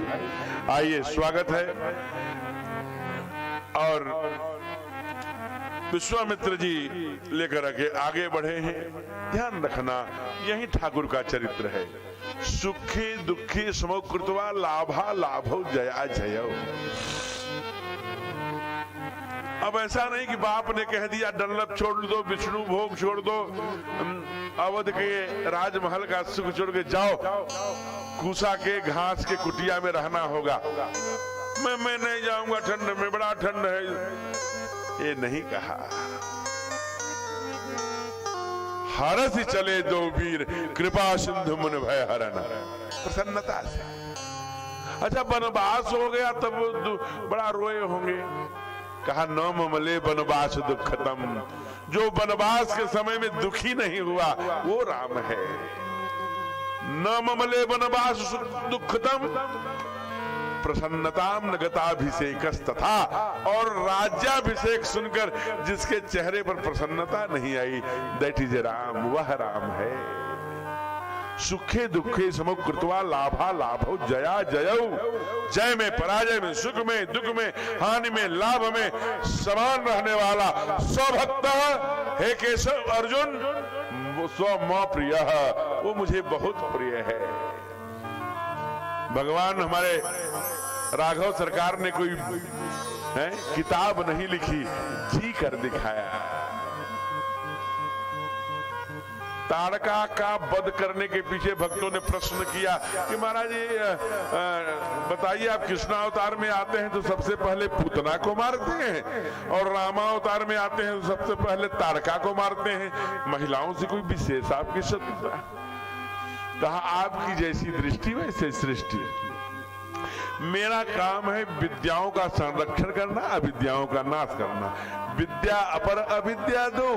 अगर मैं अहिल्या को ताड़का को मारता हूं तो अहिल्या को तारता हूं। अगर मैं पूतना को मारता हूं तो कुब्जा को तारता हूं। विद्याओं का संरक्षण करने आया हूं। यह विद्याएं फैला रही है, दुर्गुण फैला रही है। ठाकुर ने उसे एक ही बाण में निपटा दिया। एक ही बाण प्राण हर लीना, नार जान जी निज पद दीना। विश्वामित्र जी ने सोचा, हे भगवान, मैं गया था कि यही मिश देखो पद जाई, कर विनती आनो दो भाई। ये तो एक ही बाण में निपटा दिया। वो त्रेता की ताड़का रही होगी। आज की ताड़का हम लोगों को, जो हमारे एकदम साफ साफ क्लियर समझने की बात है, जो हमारे मान बिंदुओं, हमारे संस्कार, हमारे शास्त्र, हमारे सनातन, हमारे गंगा, हमारे गायत्री, हमारी गीता, हमारी जो मान बिंदु है, हमारे शास्त्र जो प्रहार करती है वो सब ताड़का है। चाहे वो किसी रूप में आके रहती हो, चाहे पश्चिम बंगाल में छिपी हो, चाहे अफगानिस्तान कहीं भी छिपी हो, उसको खोज करके ऐसी ताड़काओं को राघव ही मार सकते हैं, दूसरा कोई नहीं मार सकता। मारी सुबाहों से यज्ञ की रक्षा करी, यज्ञ पूर्ण हुआ। मारीच का वध नहीं किया, बिनु फर सहायक मारा। पहले की कथा में चर्चा कर चुका हूं। बड़ी लंबी कथा है, समय बहुत जल्दी जल्दी जाता है यहाँ वैनी में। खटखट खटखट जब घड़ी की तरफ देखता हूं थोड़ी 4:15 हो, लेकिन फिर भी हम लोग पहुंच लेंगे। आइए, मारीच को नहीं मारा क्योंकि आगे लीला में स्मरण करना है। बिनु फर सहायक हमारा, सत योजन का सागर पारा। आगे उसे कपटी मृग बनाना है। अहंकार का नाश किया, ओंकार का आवाज शुरू हो गया। जहां अहंकार नहीं होते वहां ओंकार। मारे सुबाहु जैसे अहंकार का नाश करते ही ओंकार वहां स्थापित हुए। ऋषियों संतों से ज्ञान विद्या लेने लगे। तब ऋषि निज नाथ जी चीनी, विद्या निधि को विद्या दीनी। कैसी विद्या? जाते लागन छुता पिपासा। ऐसी ऐसी विद्याएं जो विद्या जान गए कि महाराज उसे भूखे न लगे, पानी न मिल लगे। एक संत मुझे बताए बहुत पहले, सच होगा कि नहीं, चित्रकूट में मिले वो। क्या महाराज, ये जो इसमें कपड़ों में लिपट जाता है जिसे कुथुआ कहते हैं, कभी आप उसका 100 ग्राम बना के खा लीजिए, आपको 30 दिन तक भूख नहीं लगेगी खिचड़ी। मैं डर के मारे नहीं खाया, कहीं ऐसा तो नहीं कि निपट जाए है? बहुत लोग भाई बताते रहते हैं। बहुत संत सम्मेलन था, बहुत बुजुर्ग संत ने भाई लंबे समय तक करता रहा। मैं तो अपने प्रयोग करता हूँ। एक दिन 10-12 उसे कुतुआ को उसे ब्लेड से काट के निकाला और सुबह गुनगुना पानी से उसे ले लिया। मैं आपको बताऊं कि ये सच बात है कि मैंने भूख एक सप्ताह लगभग लगी ही नहीं। अब पता नहीं ऐसी कौन सी विद्या विश्वामित्र जी ने दिया होगा कि जाते लाग न क्षुधा पिपासा, न पानी की और भूख दोनों नहीं। ये 14 वर्ष वनवास के समय काम आएगी, इसलिए ये विद्या दिया होगा। बड़ी सुंदर विद्या लिया। और अभी ये विद्या लेकर वहां यज्ञ में आनंद ही कर रहे हैं। सुंदर भजन भाव चल रहा है, सुंदर यज्ञ और की चर्चाएं। उसी समय जनकपुर से एक दूत आया है। उसने निमंत्रण लेकर आया, कहा कि आपको धनुष यज्ञ के लिए आना है। गुरुदेव ने राघव का भी आपको भी चलना चाहिए, बहुत सुंदर मौका है। आपका भी उस मौके का, उस स्थान का, उस समय अवसर का उपस्थित होकर आनंद लेना चाहिए। कहा गुरुदेव ये तो सब ठीक है, लेकिन ये रुद्र महायज्ञ और यज्ञ, गायत्री यज्ञ, सतचंडी यज्ञ, सहस्त्र चंडी यज्ञ, विष्णु यज्ञ, तमाम यज्ञ सुने हैं, लेकिन ये धनुष्य यज्ञ कैसा यज्ञ हो रहा है? इसमें किसकी आहुतियां पड़ेंगी? कहा कि असल में बात यह है कि एक जनक राजा, ये नेपाल में है, वहां जो राजा होता है वो जनक कहलाता है। वहां बहुत बड़ा सूखा पड़ा और सूखे में एक मुनि ने बताया कि आप स्वयं हल चलाएं, कृषि की ओर अग्रसर होइए। प्रजाओं से काम नहीं चलेगा, राजा भी कृषि की तरफ ध्यान देगा तब धन धान्य होगा। स्वयं हल चलाए और उसी हल के अग्रभाग से एक मंजूषा टकराई, उसमें एक बिटिया निकली, एक लड़की निकली, दिव्य मूर्ति वाली। हल के अग्रभाग को शीत कहते हैं, उसी के टकराने से निकलने के कारण से आचार्य कहते हैं उनका नाम सीता पड़ा। बड़ी भावना से राजा ने पाल पोस कर बड़ा किया। एक दिन वो कहीं प्रवास पर जा रहे होंगे और अपनी भार्या को पूजन का भार दिया होगा। माँ ने कह दिया बेटी जरा पूजा करना। एक दो दिन बाद जब लौटे तो देखा बड़ा सुंदर लड़कियों की, बच्चियों की, बेटियों की घर में ये आदत होती है जो कमरा कर दीजिए, अगर 1 घंटे बेटी उस कमरे में काम कर दे कमरा चमक जाता है, सज जाता है। कौन सी चीज कहाँ रहनी चाहिए, कहाँ पर टीवी होगी, किधर खटोला होगा, किधर बेड होगा, किधर बिस्तर होगा, किधर कुर्सी होगी, किधर सोफा, उसी को इस नए कोण से, एक नए अंदाज से सजा देती है। जब लौटे तो धनुष भी सजा था, पूजित था, लेकिन धनुष के नीचे भी पुता था।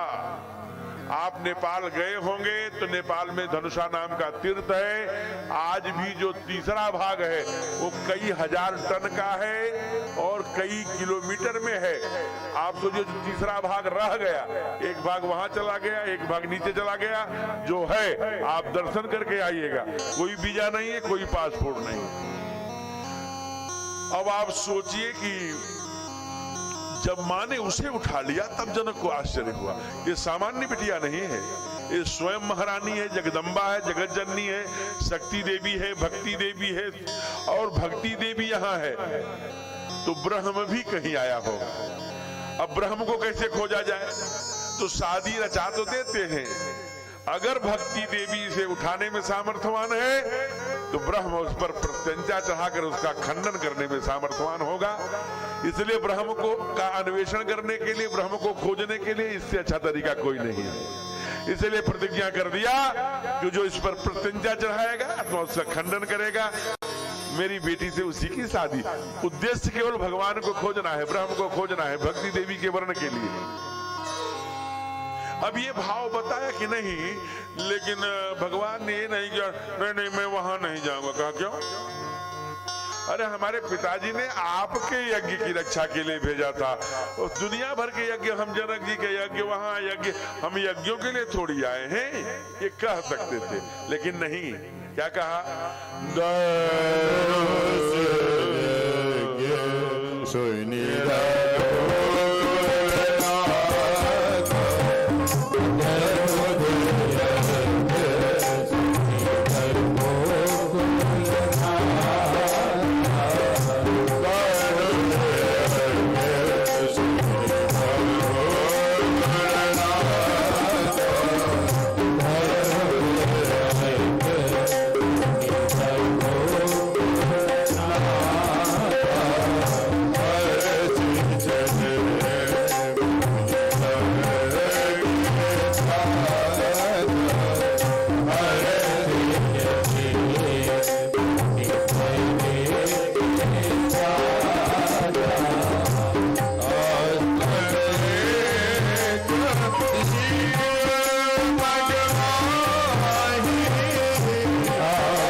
यज्ञ सुनि रघुकुल नाथा हरस चले।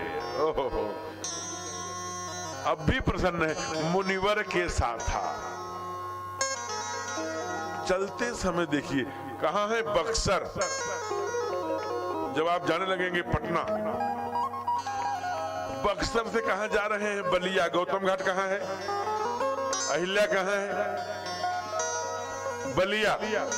बारे गुरुदेव, अरे नेपाल जाना है तो वहीं से निकले होते, नरकटिया जिला पार करते, नारायणी नदी पार करके नेपाल हो जाते। ये टेढ़े मेढ़े क्यों जा रहे हो? क्योंकि कृपा कराना है ना। गौतम नारी वहां प्रतीक्षा कर रही है। गौतम नारी श्राप बस उपल देह धर धीर, चरण कमल प्रभु चाह, कृपा करहु रघुवीर।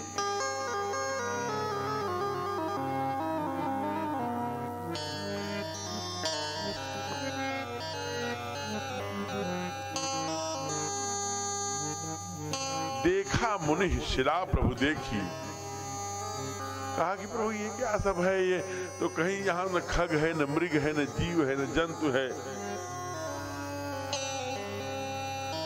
सकल कथा मुनि कही बिसे की, क्या कथा बताया होगा?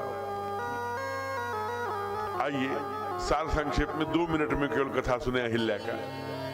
अहिल्या ब्रह्मा की वह औरस पुत्री है जिसे ब्रह्मा जी ने बड़े तज्ञता से, बड़े मन से बनाया था।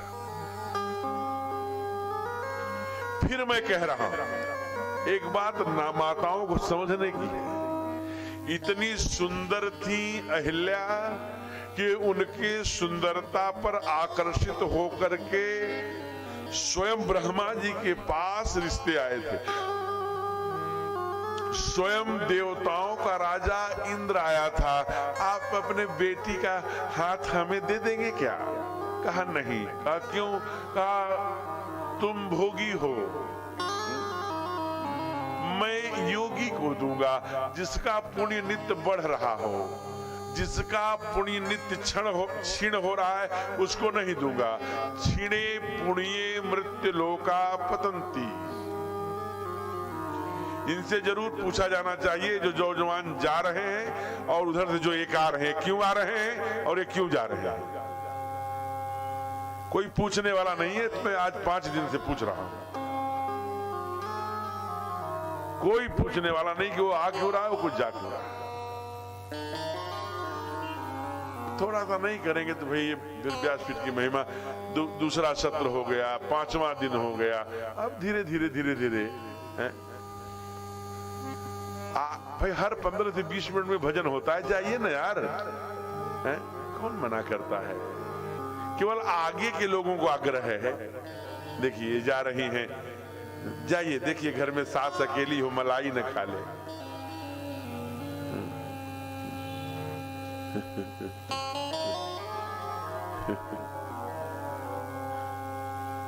आइए आइए संतोष जी, आपकी बड़ी तारीफ हो रही है, आपकी पंडाल विराजिए।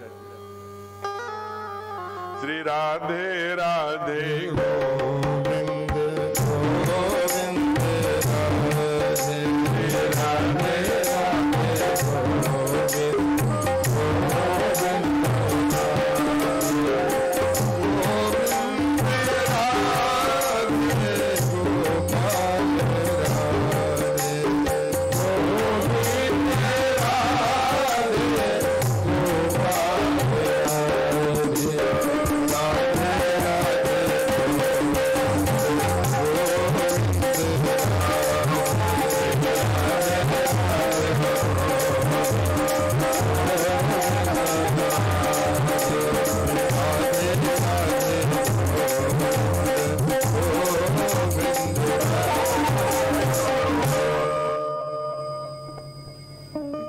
गोविंद इनका पान का पिच थूकने बाहर चल दिया। ये व्यवस्था के प्रमुख अंग हैं। बहुत सुंदर। इनके पान का पिक तक जब तक भोजन चल रहा था। आइए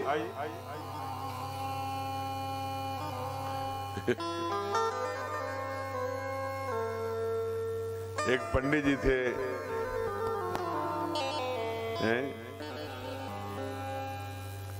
जब स्वयं हम हैं, तो उनको अब पंडित जी पे सारी कथाएं रहती हैं, पता नहीं कौन जी थे, उन्होंने तप किया।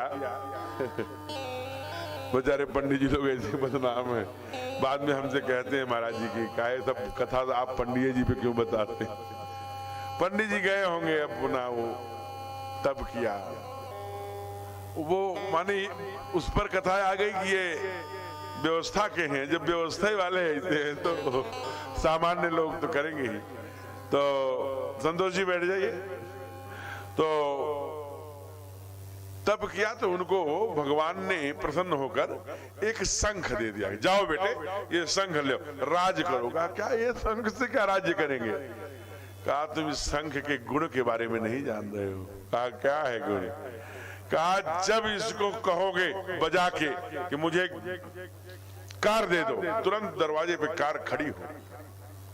प्रसन्न हो गया भक्त। ठहरो ठहरो, प्रसन्न मत हो, एक बात उसमें और जुड़ी है। क्या बात जुड़ी है? कहा अगर तुमको एक कार होगी तो पड़ोसी को 2 हो जाएगी, बस इतना ही जुड़ा है। आया घर का कोई बात, आगे का काम मेरा है। ले आए घर, शंख बजाया, कहा बहुत सुंदर राजमहल हमें हो जाए। उनको एक राजमहल हो गया, चारों पड़ोसियों को सबको 2-2 महल। कहा फिर संघ बजाए मुझे फर्स्ट क्लास गाड़ी हो जाए, फॉर्च्यूनर। तुरंत सबके दरवाजे पे 2-2 फॉर्च्यूनर। और ऐसे ही सब वैभव मांग लिया, हाथी घोड़ा नौकर। अंत में कहा कि मेरे चारों तरफ 4-4 कुएं हो जाएं घर के, चारों सबके घर में 8-8 कुएं बगल बगल में। अंत में कहा एक मेरी फूट जाए। बजाया और कहा मेरी एक फूटे। अब बेचारे पड़ोसियों की सब दोनों फूट गई, सब वहीं कुएं में जा जाके अकेले शंख बजाता रहा। तो जहां व्यवस्था वाले ऐसे हो तो राधे राधे गोविंद गोविंद राधे राधे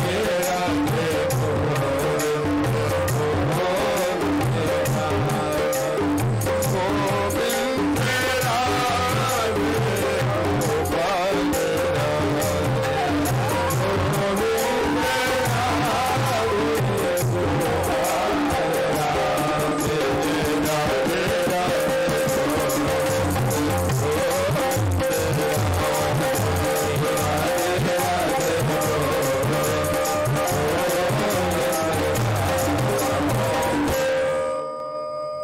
यही है कि कथा तक पहुंच नहीं पाएंगे तो कथा छोड़कर अंत में विवाह करा देना होगा।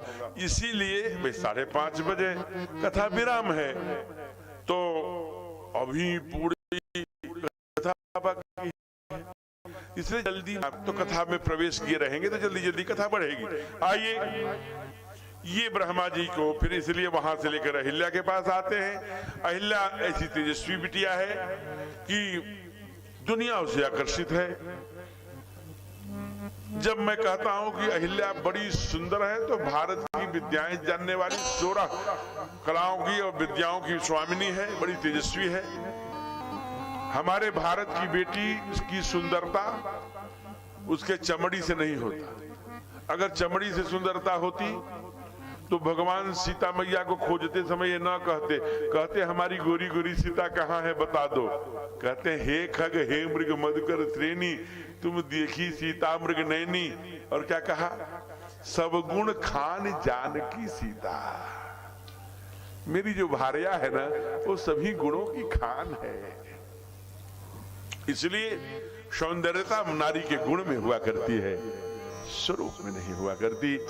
तो बड़ी गुणवान है, इसलिए लोग आते हैं। अब ऐसी कथा आती है और संभावनाएं हैं, समझना भी चाहिए।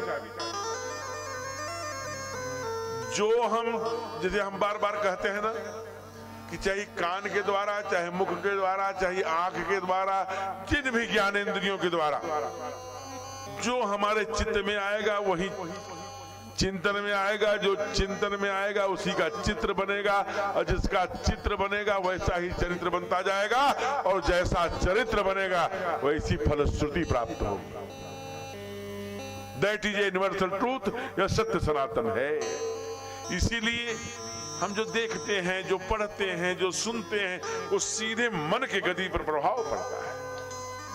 आपको विश्वास न हो तो आप गूगल चलाइए, देखिए, बड़े बड़े संत, बड़े बड़े महात्मा, बड़े बड़े अच्छे विचार वाले, आप निश्चय जानिए अच्छा विचार वाला अच्छा विचार देगा, बुरा विचार वाला बुरा विचार देगा।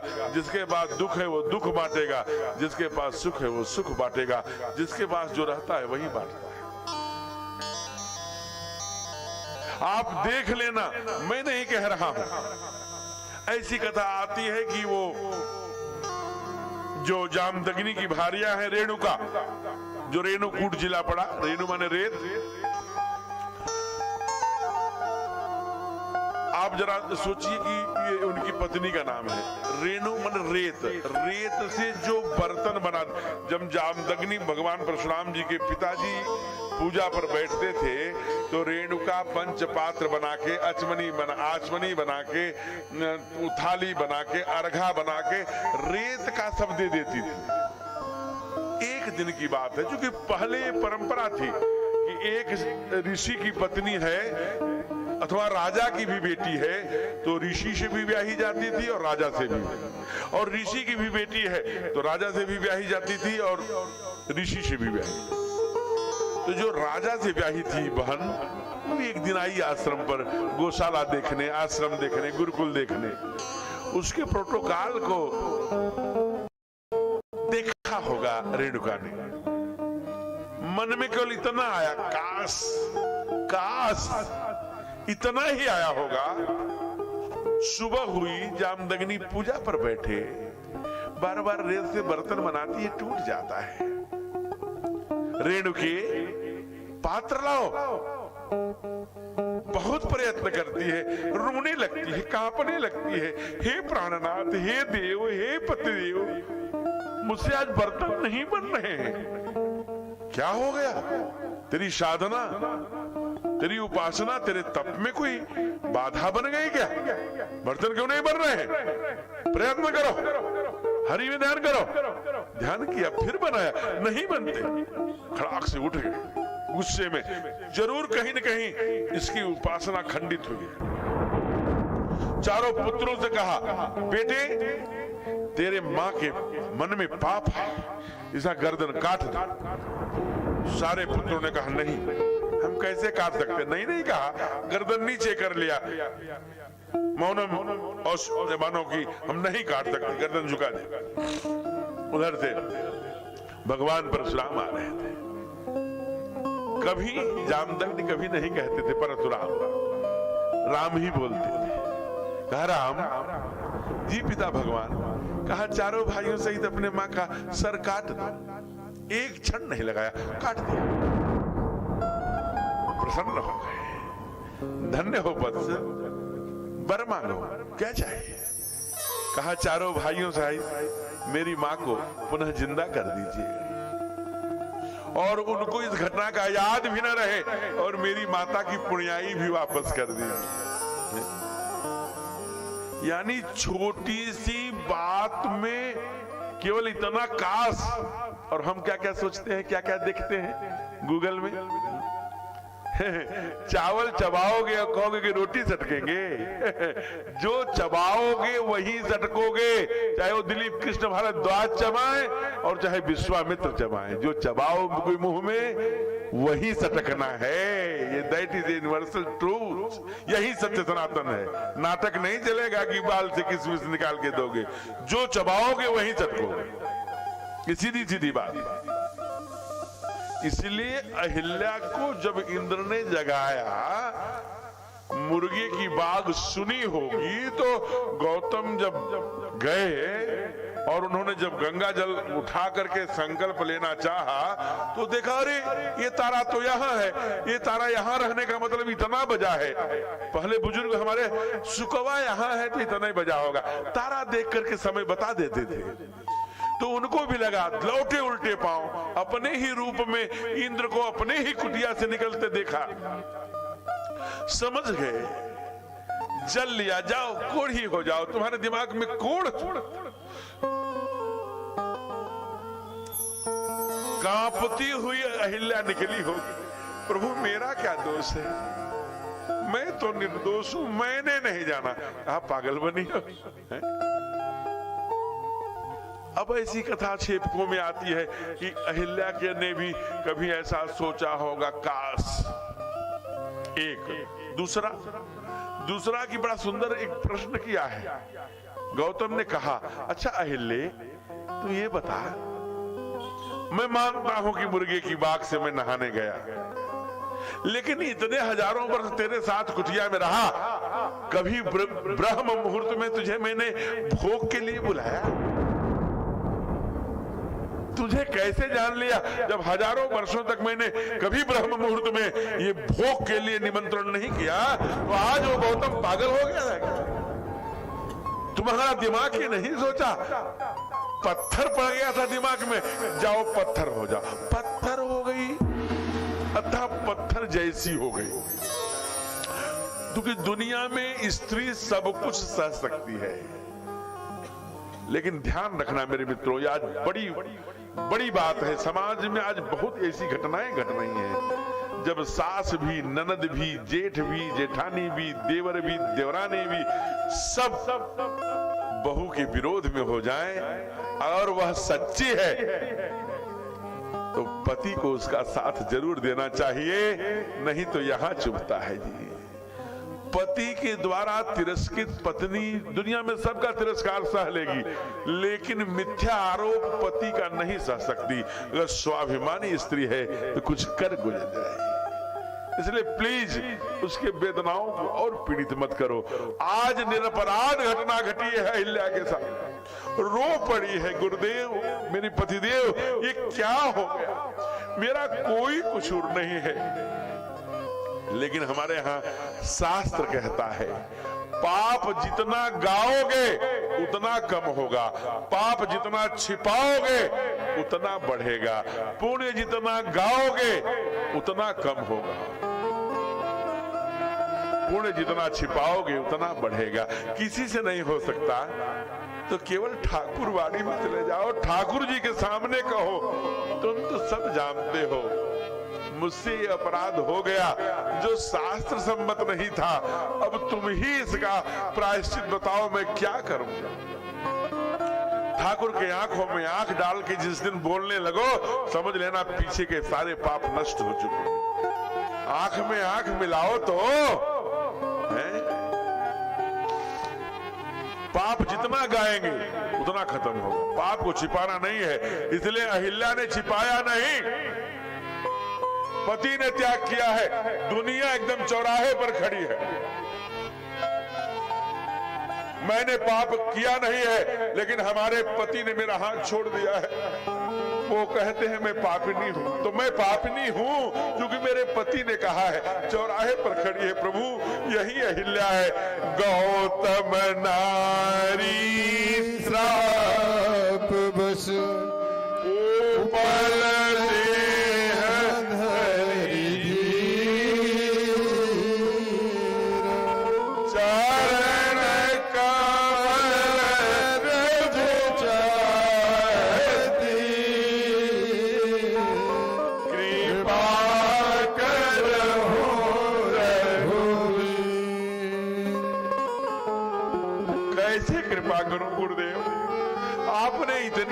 सुनाई, क्या मैं इतना भी नहीं समझता?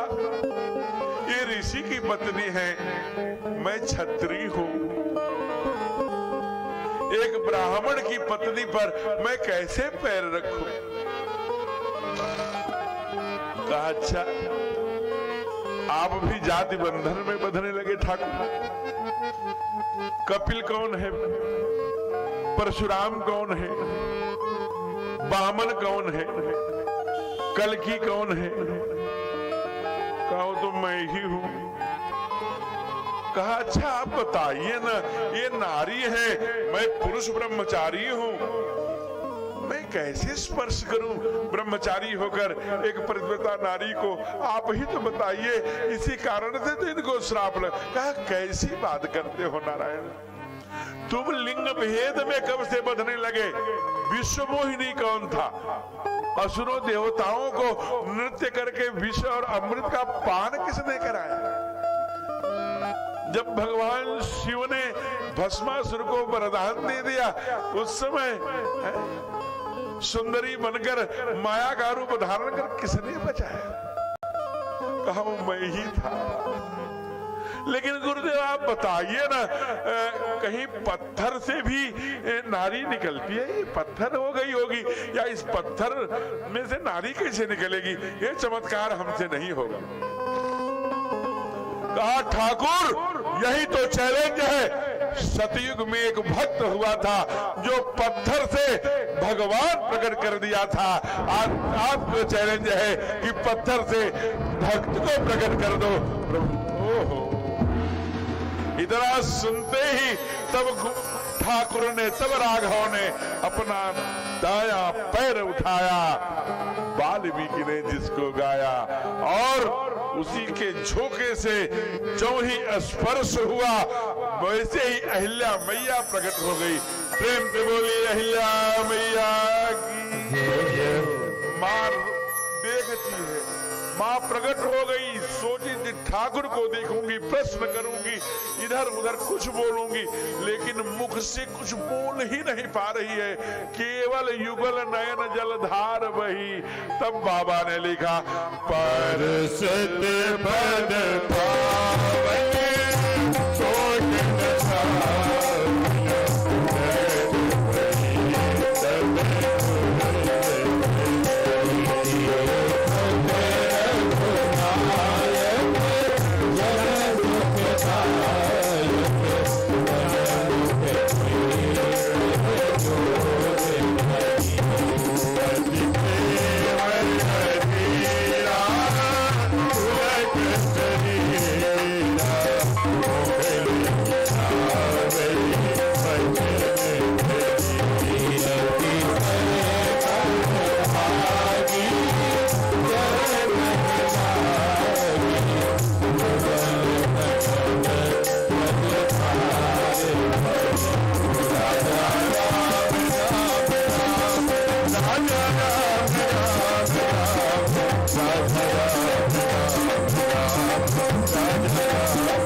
परसद पद पावन शोक न सावन प्रगट भई तप पुंज से। पहले से और चमकीली है और सुंदर हो गई, और कर क्या रही है? कहा सारा शरीर रोमांचित हो गया है, मुख नहीं आवे वचन, अति प्रेम अधीरा पुलक शरीरा। इतने प्रेम में विह्वल है कि कभी केवल ठाकुर को अपलक निहार रही है। थोड़ी सजग हुई, लोगों ने कहा होगा अरे जल्दी कर पगली, ठाकुर है, तीनों लोग के ठाकुर जो जिनके दरबार न जात ले जाइए, जो सुशीला ने सुदामा से कहा हो। कहा त्रिलोकीनाथ खड़े हैं, तब बार बार चरणों में लगी जल्दी जल्दी गिरने। कहा अब तो कुछ बोलोगा, मुख नहीं आवत बचन, मुख से कुछ निकलता है, कुछ तो निकालो। कहा युगल नयन जलधार बही, दोनों आंखों से केवल रोती है, कुछ बोलती ही नहीं। जब भक्तों ने कहा कुछ तो बोलो, तब बोलती है। क्या बोला? धन्य है हमारे पतिदेव। अरे भगवान को लगा कि अरे पांव मैंने रखा, उसमें से प्रकट हमने कारण से हुई, और कह रही धन्य है। कहा धन्य है हमारे पतिदेव, भगवान शंकर, भगवान शिव, बड़े बड़े अलमात्मा, हंस, परम हंस जीवन भर लाखों वर्ष जो तप करके जिसे देखने के लिए तरसते हैं, हमारे पति के एक छोटे से श्राप से वो अवसर मुझे मिला। कहा धन्य है, कहा जिसके लिए भगवान शिव, और अंत में आज ही नाम हो गया हमारे ठाकुर का, क्या? रघुपति राघव राजा राम पतित पावन। बोलिए पतित पावन सरकार की। पतित पावन राघव हो गए। कहा मुनि श्राप जो दीन्हा, अति भल कीन्हा, परम अनुग्रह में माना, देख्यो भर लोचन, भव भय मोचन, यह लाभ शंकर जाना। जो शंकर आदि देवता भी, ऋषि भी, संत हंस परमहंस, वो मैं केवल अपने पति के श्राप से। ठाकुर भी गजब के थे ना। कहा चिंता मत कर भैया, जो तेरा त्याग किया है वही तेरा हाथ पकड़ेगा। तुरंत रथ लेके आए गौतम, सारी दुनिया के सामने हाथ पकड़ा, गए पति संग आनंद भरी। पति के लोक में जाकर के अहिल्या का उद्धार किया। हे प्रभु, अहिल्या का तो उद्धार आपने कर दिया,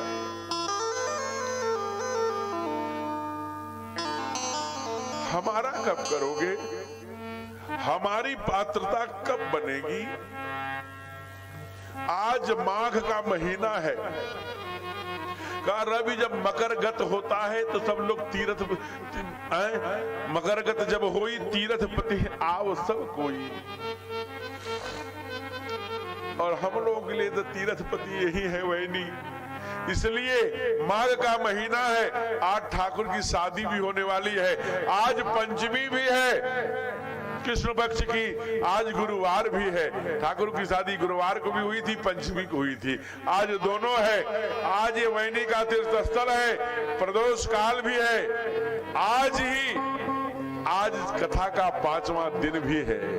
आज ही दुनिया को, विश्व को अपने व्याख्यान से घुटने टिकवाने वाले, मार्गदर्शन करने वाले स्वामी विवेकानंद की जयंती भी है। 1863 में आज के दिन 12 जनवरी को भुवनेश्वरी देवी की गोद से विश्वनाथ दत्त के, जिसके पिता थे, इस दुनिया में आया था वो बालक। कैसा क्षण है, आज ही अहिल्या को तारा है, हमको कब तारोगे? आइए अपने एप्लीकेशन, कोई नहीं, आंख बंद करके ठाकुर से सीधे माघ का महीना है, प्रदोष काल है, आइए पुकारिए, प्रभु हम भी शरणागत हैं, स्वीकार करो तो जान।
चल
अंत में कहता है भक्त, बिंदु जी का भजन है, अंगड़ित अपराध किए हैं सिरेंडर।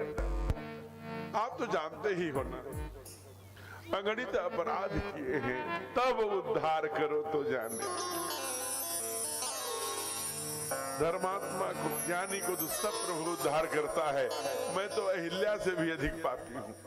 अहिल्या ने तो दुनिया को बताया, हमने बताया भी नहीं। मेरा उद्धार करो तो जाने, अगणित अपराध। मां का उद्धार किया,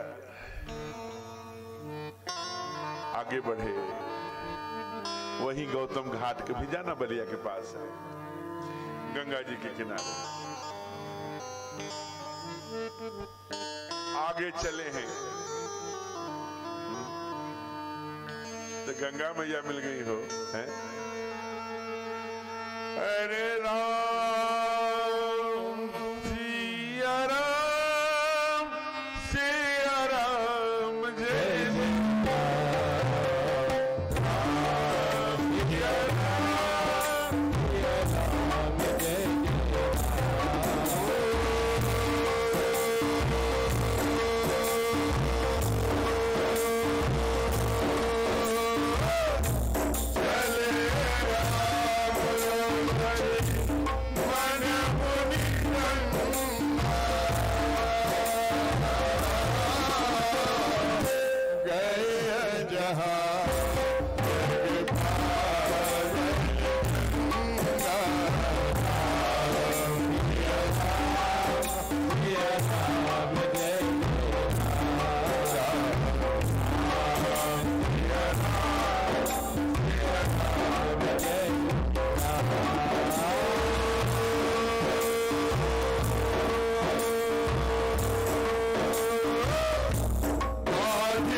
आधे घंटे चूंकि कथा और होनी है, लेकिन समय की आपाधापी ऐसी है जीव की कि जितनी परमात्मा की इच्छा जिस अंश में, जहां जिसको जब जैसे, उसी की इच्छा के आधार पर होता है। ए भैया, हम भी 16 तारीख तक 9 दिन की ये कथा है और 9 दिन तक मैं राम कथा समिति के अधीन हूं। मैं वही करूंगा जो समिति कहेगी, क्योंकि 10वें दिन की बात है ना, इसलिए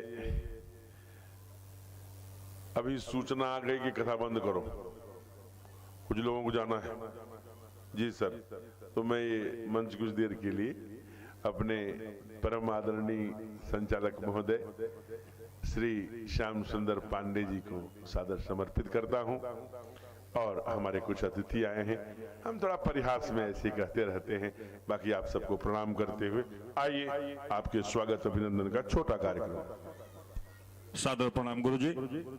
यह जो इतना बड़ा श्री सतचंडी महायज्ञ का आयोजन हुआ, इन्हीं के पवित्र पावन धरती पर जो हो रहा है, इसमें बहुत से दानदाताओं ने सहयोग दिया है और हम नहीं, हमारी पूरी यज्ञ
प्रेम से बोलिए राघवेंद्र सरकार की। थोड़ी देर के लिए ये स्वागत का कार्यक्रम संचालक महोदय जी ने रखा था, इसलिए यहाँ जो लोग हैं वो तो सद्य सारे समाचार से अवगत हैं। आप सभी को यूट्यूब, टीवी और जो लोग फेसबुक आदि माध्यमों से देख रहे हैं, आइए पुनः, अभी कथा चल ही रही है, बीच में स्वागत का कार्यक्रम 5-10 मिनट का रखा गया था। अब हम लोग विवाह की ओर बढ़ेंगे। गंगा माँ के बारे में गुरुदेव ने बड़ा लंबी चर्चा करी है और अंत में बताया है कि तेरे पूर्वजों के द्वारा ही यहाँ आई हुई हैं भागीरथ के प्रयास से। फिर ये जनकपुर में प्रवेश किए हैं। जनकपुर में 3 गुणों के लोग दिखाई दे रहे हैं। कह रहे हैं धर्मशील, ज्ञानी, गुणवंता। कौन के? ये राजा नहीं, ये वहां के रहने वाले लोग। तो भगवान भी 3 गुण लेके प्रवेश किए। तो महाराज जी 3 गुण कौन कौन? तो उनके पास तो अनेक गुण हैं। लोग कहते हैं 16 विद्या के ज्ञानकार थे। राम लखन दो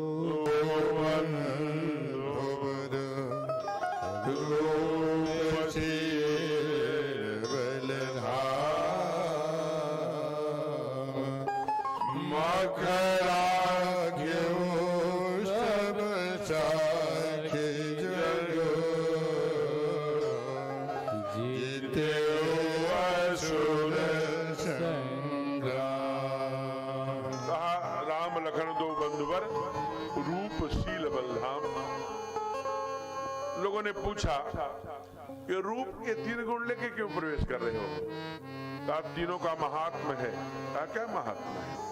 कहा यही 3 गुण जिसके अंदर आ गया वो परमात्मा तो नहीं, लेकिन परमात्मा है, ईश्वरत्व की ओर, परमत्व की ओर बढ़ने का संकेत या पहला कदम डाल दिया। कहा महाराज कौन कौन?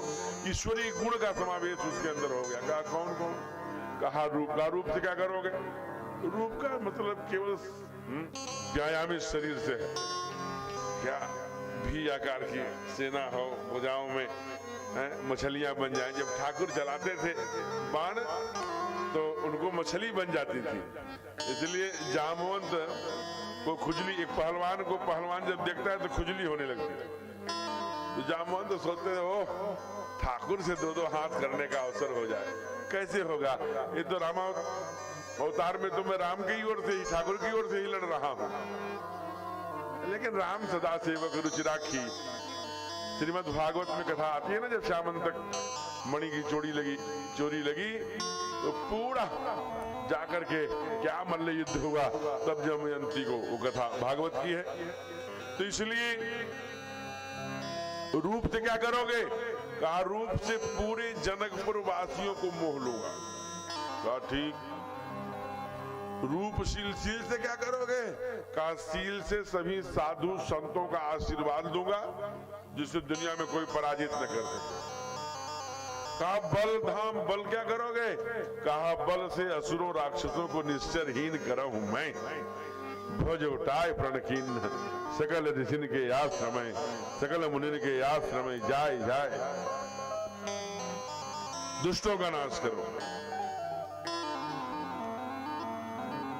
इसीलिए जो ही गए हैं, जनक जी सामने आए हैं, विश्वामित्र जी हैं, समाचार मिला है कि पूरब दिशा में बगीचे में पूर्वाई की ओर से महा मुनि विश्वामित्र जी ने प्रवेश किया है। भागे हैं लेकर फूल माला। जनक जी जैसे ज्ञानी शतानंद जी, दौड़ो विश्वामित्र जी आ गए। सबसे वीवीआईपी पर्सन आए हैं जनकपुर में। सोचिएगा, सारी राजा स्वयं भाग रहा है, रथ से नीचे उतर के विधिवत पूजन किया, स्वस्ति वाचन हुआ, बैठे हैं। हे देव, हे महामुनि, हे महाप्रभु, आपको यहाँ आने में, रास्ते में, पूरे रास्ते में जनक जी द्वारा सारे प्रबंध किए गए हैं। जगह जगह पे पड़ाव पड़े हैं, जगह जगह राशन है, सेवक हैं, सेवकिनी है, अनेक प्रकार की व्यवस्थाएं हैं। आने में कोई कष्ट तो नहीं हुआ? कहने किसी प्रकार का कोई नहीं कष्ट। अभी हाल चाल हो ही रहा होगा। तेहि अवसर आए दो गए रहे देखन फुलवाई। देखने गए थे, दोनों आ गए। ब्लैक एंड व्हाइट जोड़ी है दोनों। मूर्ति मधुर मनोहर। जब आंखें मिली और जरा विचार करना, उठे सकल जब रघुपति विश्वामित्र निकट बैठा। सब उठ गए। लोगों ने कहा सब क्यों उठ गए? कहा इसलिए उठ गए कि अलौकिक, जैसे अभी आप न जानते हैं, सांसद हैं, विधायक हैं, कि एमपी हैं, कि मंत्री है, कोई ऐसी पर्सनालिटी होती है कि एकदम सभा में आ जाए तो अपने आप लोग उठ जाते हैं, चाहे वो आपकी नजरों में वीआईपी होते हैं। ठाकुर आए जब हमारे नाम, सब लोग तो कहा सब उठे तो चलो ठीक है, विश्वामित्र तो जानते थे, वो क्यों उठे? कहा इसलिए उठे कि बेटे को बाप और शिष्य को गुरु ही स्थापित करता है। गुरु ने उठ के बता दिया कि सामान्य शिष्य नहीं है, अति विशिष्ट शिष्य हैं, इसलिए उठे सकल जब रघुपति आए विश्वामित्र निकट बैठा। मूर्ति मधुर मनोहर दे अभयउ विदेह विदेह विशेष। देखते ही एकदम आंखें लड़ी रह गई। देखते जा रहे हैं, आंखें हटती ही नहीं। सतानंद ने कहा राजन स्वागत हो गया, पूजन हो गया, उचित स्थान देकर हम लोगों को राजमहल की ओर चलना चाहिए। सारी व्यवस्थाएं पड़ी हैं, सारे देश के राजागण आना शुरू हो गए हैं। सतानंद जी के प्रश्न का कोई उत्तर नहीं दिया, बल्कि 7 प्रश्न विश्वामित्र जी से कर दिया। हे गुरुदेव, ये जो अभी आए हैं, ब्लैक एंड व्हाइट जोड़ी, एक सांवले हैं, एक गोरे हैं, कौन है? विश्वामित्र जी मौन है। अच्छा, ऋषिकुल तिलक है क्या? संतों के, ऋषियों के, मुनियों के बेटे हैं क्या? बोलते नहीं। अच्छा, नृपकुल पालक है, राजाओं के बेटे हैं क्या? राजकुमार हैं क्या? विश्वामित्र जी कुछ नहीं बोलते। कहते हैं क्या ये ब्रह्म है क्या? विश्वामित्र जी कुछ नहीं बोलते। कहा निगम न इति कहकर निगम आगमों ने जिसे गाया है, तो क्या वो परम ब्रह्म में है क्या? विश्वामित्र कुछ नहीं बोलते। कहा बोलते क्यों नहीं? जिन्हें देखकर बरबस ब्रह्म सुखई मन त्यागा, ब्रह्म में भी मन नहीं लगता, तो क्या ब्रह्म के ऊपर की कोई सत्ता है क्या? फिर भी विश्वामित्र नहीं बोलते। कहा बोलिए गुरुदेव, आप जानते हैं? कहा क्या? अंतिम प्रश्न। कहा न मुझे राज, न पाठ, न स्वयंवर, न दुनिया, न पत्नी, न कुछ, न जनकपुर, कोई संसार, न भोग, न पदार्थ, न आभूषण, जिस सब को मुझे अब सता नहीं रहा है, न किसी की याद आ रही है। फिर किसकी याद आती है तुझे? कहा मैं इनको ही देखता रहूं बस। कहा ब्रह्म में मन लगता का नहीं? बरबस ब्रह्म सुखई मन त्यागा, अब ब्रह्म में भी नहीं लगता। तो ये कौन है जो ब्रह्म में भी मन न लगे, इनके में लगने लगे, परिवार में न लगे, पत्नी में न लगे, राज्य में न लगे, भोग में न लगे, हाथी में, महावत में, राजपाट सब में नहीं लगता, इनमें लगता है। ये मुझे बहुत प्रिय लग रहे हैं, अब इनके आगे दुनिया में कोई प्रिय नहीं लगता। तब विश्वामित्र जी बोले, हे राजन, तुझको ही प्रिय नहीं लग रहे हैं? कहा फिर ये प्रिय सब हैं जहान प्राणी, ये प्रिय सब जहान प्राणी, मनोज पाहि राम सोनि वाणी, मनोज पाहि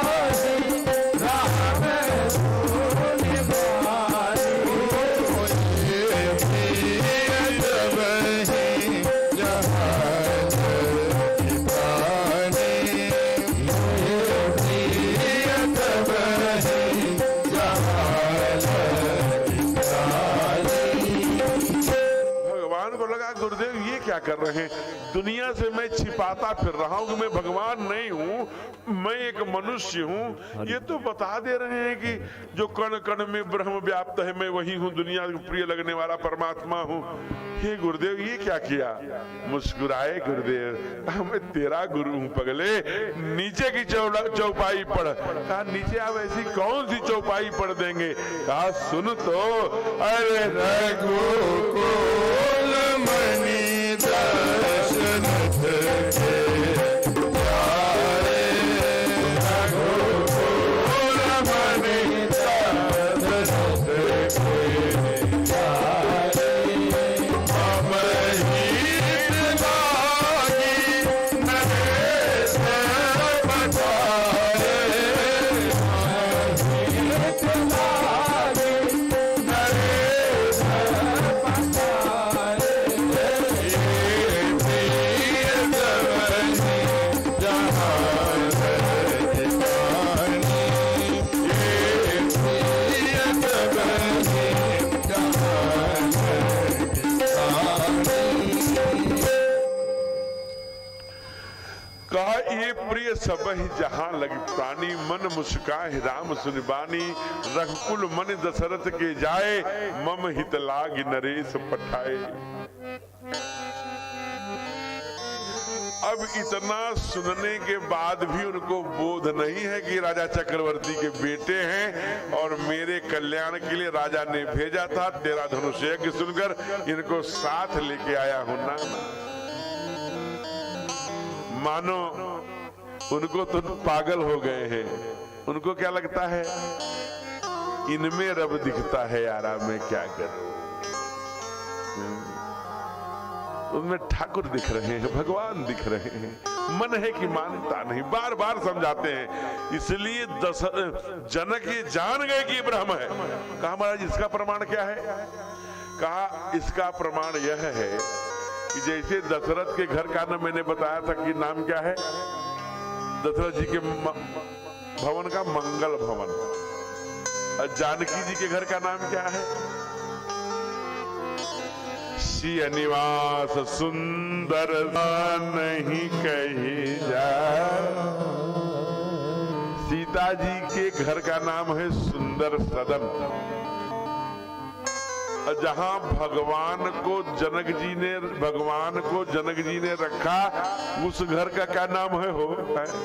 कहते हैं वहां रखा जहां जाड़ा में भी सुख मिलता है, गर्मी में भी सुख मिलता है और बरसात में। ऐसा कौन सी एसी लगवाया है? अगर एसी लगवाया होगा तो ठंड में कष्ट देगी, हीटर लगवाया होगा तो गर्मी में कष्ट देगी। ऐसा क्या लगवाया? कहा जो सभी कालों में सभी घर, उनके घर का नाम क्या है? सुंदर सदन है। राघव को किस घर में रुका? अरे सुंदर सदन जुगल सबका,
सुंदर सदन सब काला, तहां बास ले दीन भुवाला।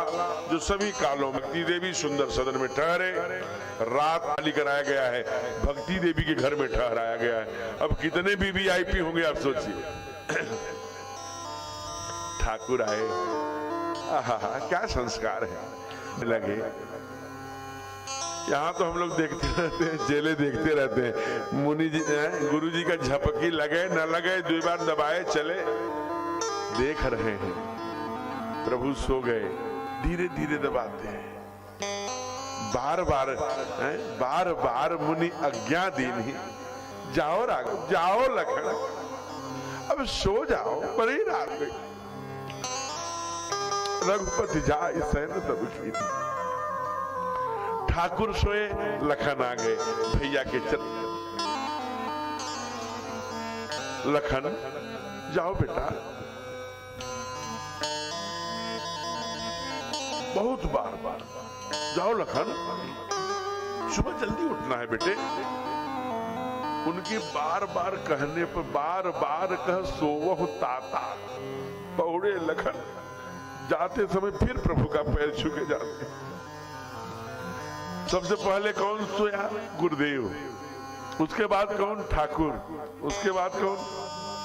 लखन। उठा कौन सबसे पहले? उठे लखन निस विगत सुनी, अरुण सिखा सुनिका, गुरु ते पहिले जगत पति, जागे राम सुजान। सोए सबसे पहले गुरु थे, लेकिन जो सबसे लेट में सोया था वो सबसे पहले उठा। फिर क्रम उठने का वही है, जो सबसे बाद में सोया था वो सबसे पहले, फिर उसके बाद जो सोया था वो, फिर अंत में गुरुदेव उठे, पूजन पाठ किया। अब लक्ष्मण के मन की गति है, लक्ष्मण जी ने कहा होगा नहीं कहा होगा, मन की गति को जान लिया। गुरुदेव, हाँ बोलो, एक आज्ञा लेनी, इतना संकोच क्यों कर, बोलो क्या है? गुरुदेव ना, ये लखन ना जनकपुर देखना चाहता है। नाथ लखनपुर देखन चाही, लखनपुर देख, जनकपुर देखना, तो ठीक है, कह दो जाए। प्रभु सकोच भय प्रगट, आपसे सकोच आता है ना, हमसे कहा कि कहिए, कह दो कि जाए देखा है। गुरुदेव थोड़ा सा समस्या होगी। क्या समस्या होगी? कहा ये अभी छोटा है ना, अब बहुत देश के राजा लोग आए हैं, कहीं उलझ न जाए, थोड़ा क्रोधी भी है और इतनी भीड़ है गुरुदेव, कहीं भटक न जाए। अगर आपकी आज्ञा हो तो मैं बड़ा हूँ, मैं जाऊंगा साथ में, और नगर दिखाई तुरंत ले मैं जाऊंगा तो इधर उधर भटकने नहीं दूंगा। जाऊं राउर जाना अपने भी है, लेकिन बहाना कितना प्यारा है। राम दिखावहीं, पहुंच गए। अनुजहि रचना कही कही मृदुल मनोहर वचना। अरे आप कैसे जानते हैं कि ये गसाला है, ये राजा बैठेंगे, पत्रकार बैठेंगे, यहाँ रनिवास है, यहाँ रानियां बैठेंगी, यहाँ राजा, ये आप कैसे जानते हैं? पकड़े जाओगे। इसलिए सुंदर बन के जा रहे हैं, इसलिए विश्वामित्र जी को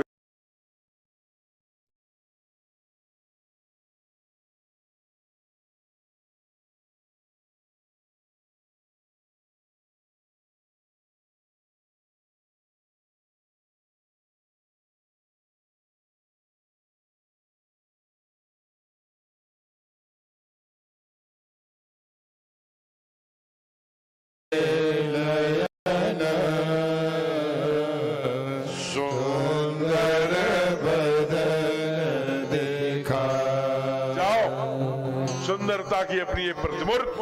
तुम कहे थे ना कि जनकपुर वासियों को सुंदर रूप दिखा के मैं, जाओ डालो।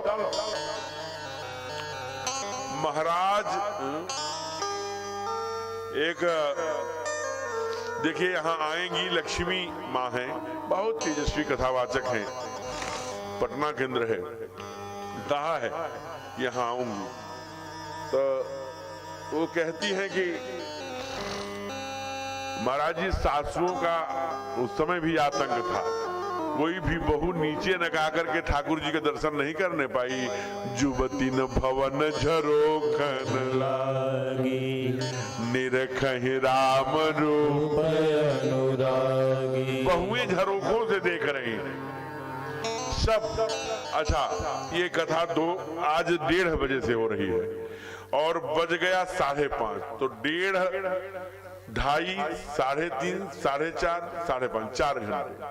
तो जो लोग कुर्सियों पर बैठे हैं उनको मैं नहीं कह रहा हूं, लेकिन जो बिछाई पर बैठे हैं, जिनके घुटनों में दर्द हो रहा है, वो इस भजन में खड़े हो जाइए, क्योंकि ठाकुर जनकपुर में आए हैं और सारी सखियां, सारे वहां के प्रवासी, सब वहां के बालकगण और सब वहां के नवयुवक, सब ठाकुर जी के सादरी। कौन वो जोड़ी है, ब्लैक एंड व्हाइट जोड़ी आ रही है, अरे बड़े सुंदर दिख रहे हैं, कहां से आए, कहीं के राजकुमार दिखते हैं, और सब गीत का गा रहे हो। में आए जनकपुर की गलियों में,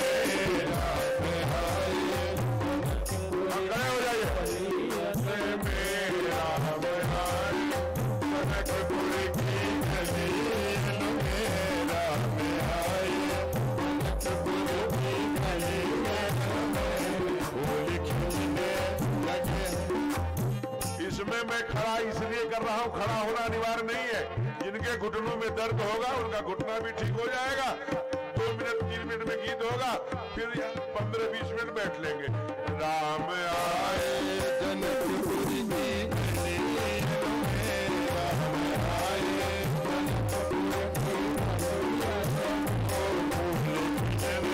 लगे हैं बाग बगीचों में,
ठाकुर आए होंगे, क्या सुंदर मुकुट पहने, धनुष बाण लिए, राजीव नयन धरे धनुष आयक, पीछे पीछे कुमार लक्ष्मण गोरे गोरे। जनकपुर के लोगों ने देखा होगा कि अवध से जो राजकुमार आए हैं, अगर इनकी शादी किसी तरह से ये यहाँ के दामाद बन जाते, कुछ लोगों के मन में तो आया ही होगा ना। आइए लौट कर आए हैं। इधर माने गिरजा पूजन जनन पठाई, इधर गुरुदेव ने लेन प्रसून चले दो भाई। फुलवारी का प्रसंग बहुत लंबा है, लेकिन सार संक्षेप में देखिए। मां ने आकर के भगवती का पूजा किया है। क्यों किया है? गौरी की पूजा विवाह के पहले की जाती है सुंदर वर की प्राप्ति के लिए। इधर पूजा के लिए गुरुदेव ने कहा, राघव दोनों भाई चले जाओ, यहाँ पास में जनक जी की एक बड़ी सुंदर बगिया है, वहीं से फूल ले आओ। फूल लेने आए हैं। अरे माली काका, माली काका। लगा अरे ये कौन है? देखिए संस्कार है, हम लोग फूल तोड़ लें। माली ने कहा होगा यहाँ लोग ताले तोड़ ले रहे बिना पूछे, तो आप तो फूल की बात करते हैं। लेकिन माली भी कहा नहीं, फूल नहीं तोड़ने देंगे। कहा क्या? अरे भाई लखनलाल जी ने कहा, अरे ये भैया है, राघव है, ये चक्रवर्ती नरेश, कहाँ जा रहे हो? कहाँ जा रहे भैया?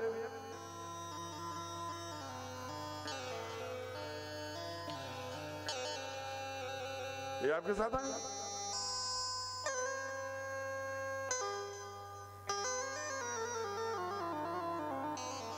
प्रेम से बोलिए राघवेंद्र सरकार की जय हो। जो माताएं 1:30 बजे से उधर बैठी हैं सब, ये झांकी वाले आके उनके आगे बैठ करके उनका सारा दृश्य खत्म। कथा सुनने वाले को सुनने दो, तुम झांकी के समय आना, जगह मिल जाएगी। झांकी की क्वालिटी अलग है, कथा की अलग है, रासलीला की अलग, सबके अलग अलग टेस्ट है। जैसे पिछली बार जब ये कथा शुरू हुई प्रारंभ में, तो ये टेस्ट नहीं था, लेकिन धीरे धीरे श्रोताओं का टेस्ट जगा। इस बार 9 से 11 में कुछ प्रश्न करने, पूछने, जिज्ञासु, यहाँ भी पूरा पंडाल भरा, ये सब शुभ लक्षण है। देखिए झांकी वाले क्या क्या मेला लगा, आ गए। इन छोटे बच्चों को जो इधर आके बैठ जाते हैं और इधर जो बैठते हैं, इनको समिति के लोगों को उधर जो पीछे बच्चे खेल रहे हैं उधर बैठे, क्योंकि ये नाच देखने आए हैं, झांकी देखने आए हैं, उनको कथा से क्या मतलब है। बहुत ऐसे लोग हैं जो क्या करने दिखता है, जैसे आपके यहाँ ना सेकेंड पंक्ति में बहुत ऐसे अच्छे श्रोता हैं जो कथा सुनने आते हैं। इसलिए मैं चाहता हूं कि अधिक से अधिक उनको सुना।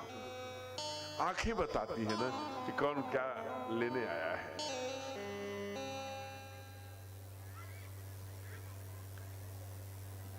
अगर आपको विश्वास ना हो तो, जो कि पूरी दुनिया ही देख रही है यूट्यूब को और टीवी पर, फेसबुक पर, इस पर, इसलिए मुझे कहने में संकोच होता है, लेकिन बच्चे, ये 4-5 बच्चे खड़े हो जाओ, 4-5 बच्चे और सब खड़े हो जाओ, जो कक्षा 10, जो 10 बरस तक के हैं, खड़े हो जाओ, जो 10 बरस तक के हैं। अगर तुम सब 1 बरस से लेके 10 बरस तक खड़े हो जाओ। कक्षा 5 माने 1 में पढ़ने वाला और 5 तक, 6 तक पढ़ने वाला, 7 तक पढ़ने वाला, 8 तक पढ़ने वाला जो है, खड़े हो। बहुत सावधान। ये बता दो कि भगवान राम कितने भाई थे? 7। तुम्हारा क्या नाम है? किरण बेटे, किरण। किरण बिटिया के लिए जोरदार ताली करिए, उसने ठीक बताया। 4 बैठो। इतने भीड़ में केवल किरण ने बताया 4, तो मैं वही सब बता रहा हूं ठाकुर के बारे में, राम के बारे में। सुनो, तब तो कोई और पूछेगा तो बताओ। बैठ जाओ, बैठो, आइए। माली ने कहा मैं फूल नहीं तोड़ने दूंगा। घड़ी ने भी कहा कि फूल मत तोड़वाइए, सीधे रंगमंच पहुंचिए। घड़ी भी बता रही है 5:45 बज गए। तो कहा कि क्यों नहीं तोड़ने दोगे?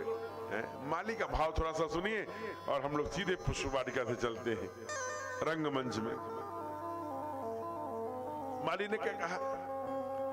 माली ने कहा कि भैया, जब लक्ष्मण जी ने कहा तुम जानते नहीं ये अयोध्या के राजा के ज्येष्ठ पुत्र हैं और जनक जी के वीवीआईपी गेस्ट हैं और इनको आप कह रहे हैं फूल नहीं तोड़ने? कहा मैं जानता हूं लखन, और आपको भी जानता हूं। क्या कहा माली ने? अरे श्यामल गौर सुनो दो लालन, अरे श्यामल गौर सुनो दो लालन, आए कहाँ ते उपायन में। तो श्यामल गौर सुनो दो लालन, आए कहाँ ते उपायन में। तो चित कौन पठायो दया नहीं लायो, तो चित कौन पठायो दया नहीं लायो। तो फूल लेने को हाय उपायन में। तो मिथिलेश की बाटिका में बिहरो, मिथिलेश की बाटिका में बिहरो, अहियरो हट हेठ हिठायन में।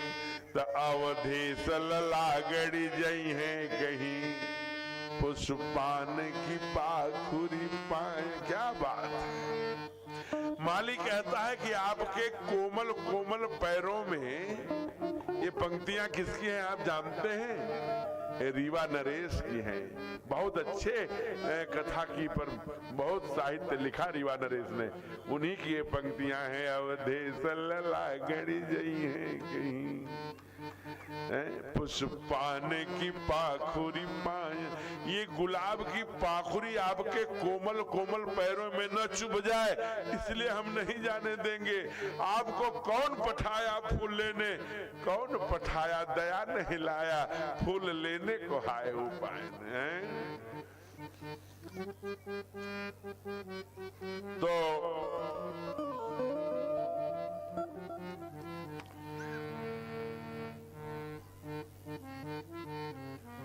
प्रेम से बोली राघवेंद्र सरकार जय हो।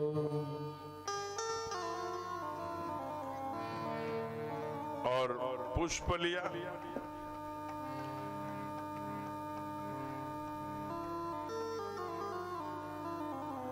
इसलिए लगे लेन फल फूल मुदित मन। फूल जहां जहां वो अपना पटका करते थे वहीं वहीं हाथ करते थे, वहीं फूल टूट के आ जाते थे। इधर माँ ने पूजा किया, एक सली बावली है, वो कहा कि चल कल जिसे पिता को देखकर तुम्हारे व्याकुल हो गए थे, पागल हो गए थे, भयो विदेह विदेह विषय की, जो कल जनकपुर में आए थे सारे लोग टूट पड़े थे, वहीं बगिया में है। माँ नहीं जाना चाहती है, लेकिन सखियों के बलपूर्वक आकर्षण पर गई है। और इधर कुमार लक्ष्मण ने सुंदर मुकुट, मोर पंख और पंखुड़ियों के ला करके लताओं के पीछे छिप के श्रृंगार किया है। लताओं को फाड़ते हुए दोनों भाई, बाबा उपमा करते हैं कि जैसे बादलों को फाड़ते हुए दो दो चंद्रमा और सूर्य निकल आए हों, वैसे दोनों भाई बाहर निकले हैं। मैथिली की आंखें जब देखा है राम देखी सिया को, सिया राम को, चारों अखियां लड़ी की लड़ी रह गई। कुछ देर तक देखने के बाद माँ ने आंखें बंद कर लिया। भक्तों ने कहा अरे आंखें बंद क्यों कर रही हो, ये तुम्हारे ही ठाकुर हैं। कहा इसीलिए बंद कर रही हूँ, निज निधि पहचानी, ये हमारी ही संपत्ति है, इसलिए अपने संपत्ति में ताला लगाना जरूरी है। इसलिए दीन ही पलक कपाट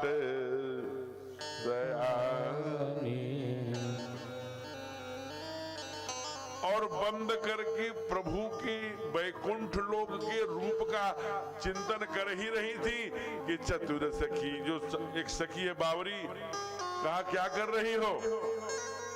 है? चलो ऐसी ही मगन होगी, यहीं खड़ी रहोगी, फिर याऊब यही बेरिया काली अस कही तब बिहसी एक। माँ को समय का ज्ञान कराया। माँ ने क्या कहा? सखियां कह रही हैं कि वैदेही का इसमें कोई दोष नहीं है। प्रीत, नारद जी भी कह रहे हैं, अरे प्रीत पुरातन लखई न कोई। अरे पुराने प्रीत को कितने वर्षों बाद मिले हैं। ये तो शक्ति है, भक्ति है, ब्रह्म है, ये शाश्वत मिलित हैं, ये तो नाटक में मिल रहे हैं। इसलिए प्रीत पुरातन, अरे पुरानी प्रीत को पहचानो। तब सखियों ने गाया, अरे नजर लागी हो, नजर लागी और वैदेही बलक सो लगन लागी, वैदेही बलक सो लगन लागी, वैदेही बलक सो लगन लागी,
समय भागी रे समय भागी।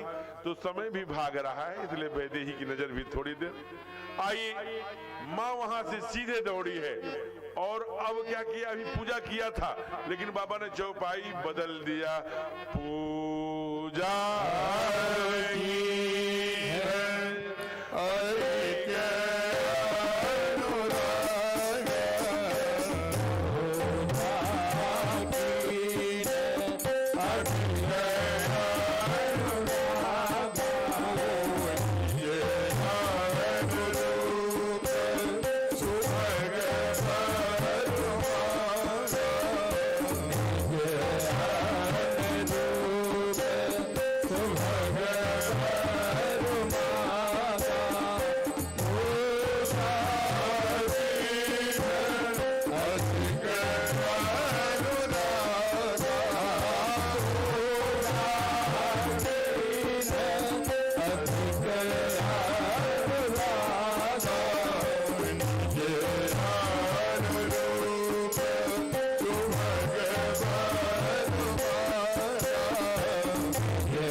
पहले पूजा की थी, वो कौन सी पूजा थी? अब ठाकुर को देख के आई है। तो अनुरागा क्या है? अनुरागा मतलब सीधी सीधी भावना का विषय है। समय यहाँ रुकेंगे नहीं, इतना जानिए। आपके जहाँ खुशबू वाला चावल होता है ना, वहीं दूध में शक्कर डाल के, गुड़ डाल के बना दो, वो ठाकुर पसंद करेंगे। और जो धूल से मक्खियों पर जाके बैठ रही हैं। टीबी वाला मरीज भी थूका है, उस पर मच्छी बैठी। फिर हलवाई की दुकान पर वो मीठा लेके मत ठूसो। ये धूप जो आई है केमिकल वाली, ये अगरबत्ती वो एकदम नाक के पास मत जलाओ। ये अनुरागा नहीं है। ये सर जब हम लोगों का दर्द करने लगता है, लड्डू हम लेके जाते हैं हनुमान जी को मुंह में ठूस दे। हम आपके घर जाएं खाने, हमें लेके खाना ठूस दो, कैसा लगेगा? आप रख दीजिए, पाएंगे अनुराग सहित भावना के साथ जो भी चढ़ाओ। माताओं के लिए भी, माताएं आप भी वो 5 रुपए वाला पैकेट मत चढ़ाओ, उसमें शीशा भी, विदिया भी, चोटी भी। आप पहनो 5000 की साड़ी और पूजा में चढ़ाओ 5 रुपए की। कैसे चलेगा भाई? अगर आप 5000 की पहन रही है तो उसे 5500 की पहनाओ, चढ़ाओ। अरे महाराज जी कैसे चढ़ा दें? पूजा वाला तो पंडित जी ले जाते हैं, मत दो पंडित जी को। माँ को चढ़ाओ, फिर अपने बेटी को दे दो, अपने बहू को दे दो। भगवान का प्रसाद है, वो पहनेगी, लेकिन अपने से अच्छा चढ़ाओ। माँ ने बड़ी भावना से पूजा किया। अनुरागा अभी आगे बड़ी लंबी व्याख्या हो सकती है, लेकिन बड़ी भावना से पूजा किया।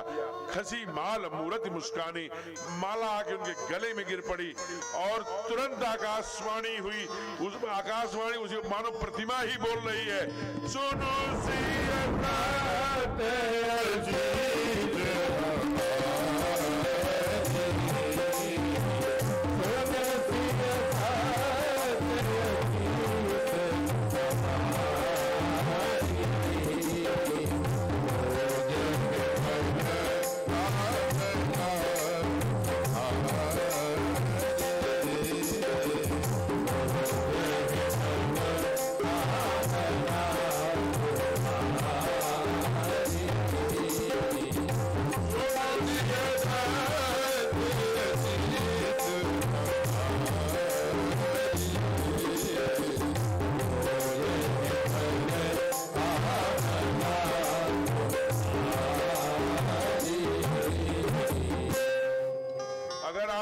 कर रहे हैं, कोई माला आपके गले में नया आके गिर जाए, फूल आपके आंचल में आके गिर जाए, आपके गोदी में आके गिर जाए, तो समझ लेना देवता प्रसन्न है, आपका मन काम पूरा होगा।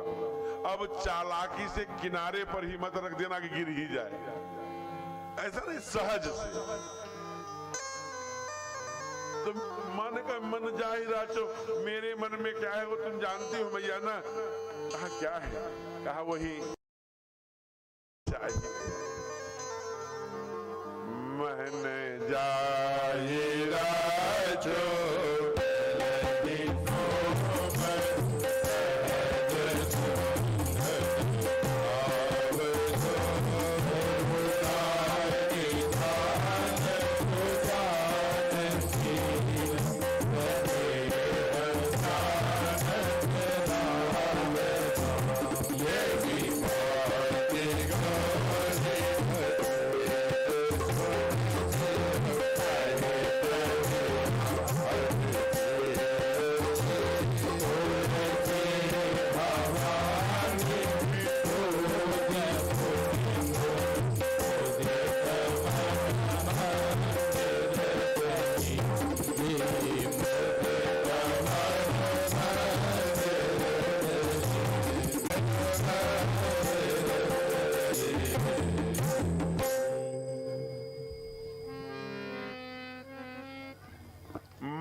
प्रसन्नता से गई। इधर लखनलाल जी ने कहा भैया सावधान। कहा क्या? क्यों सावधान? कहा मैंने देखा है मैया जब आकर के प्रणाम किया तो माँ ने कहा सुनो सत्य आशीष हमारी पूजे ही मन का मना, और मैं आचार्य हूँ जीवों का। कहा कैसे? कहा बाबा ने बताया ना कि उभय बीच श्री सोहत कैसे, ब्रह्म जीव बिच माया जैसे।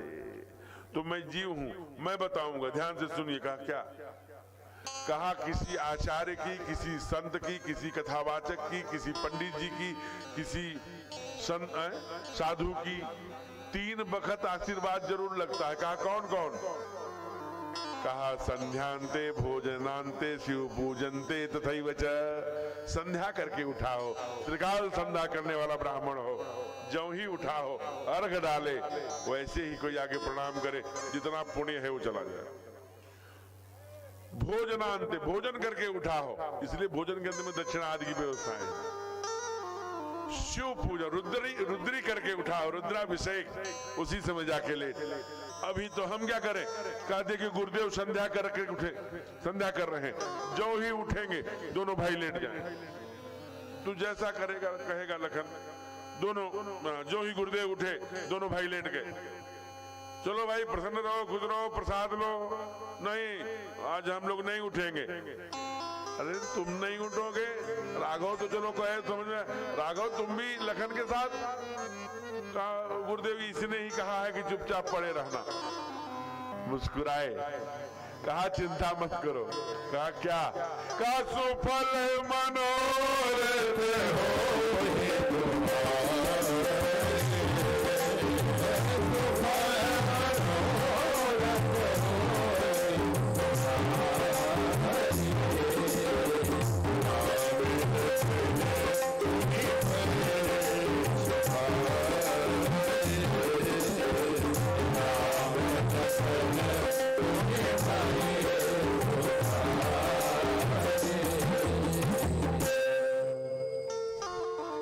कह के आगे आगे विश्वामित्र जी, फिर राघव, हमारे राम सरकार, और ठीक उसके पीछे कुमार लक्ष्मण।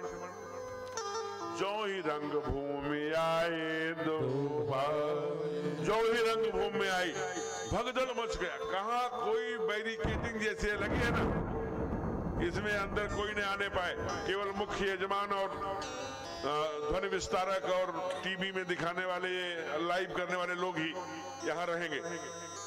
लेकिन भगदड़ मच गई, सारी बैरिकेडिंग टूटने लगी। कोई नारी, कोई पुरुष, पत्रकार, दक्षिण के राजा, पश्चिम के राजा, पूरब के राजा, भागो। कहा क्या हो गया सदानंद, क्या हो गया?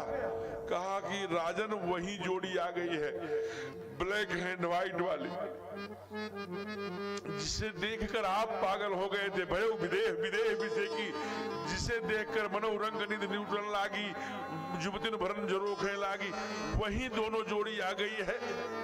कहा क्या किया जाए गुरुदेव, ये क्या किया जाए बताइए, ये तो भगदड़ मच गई। कहा कोई इसका उपाय नहीं है, एक उपाय है।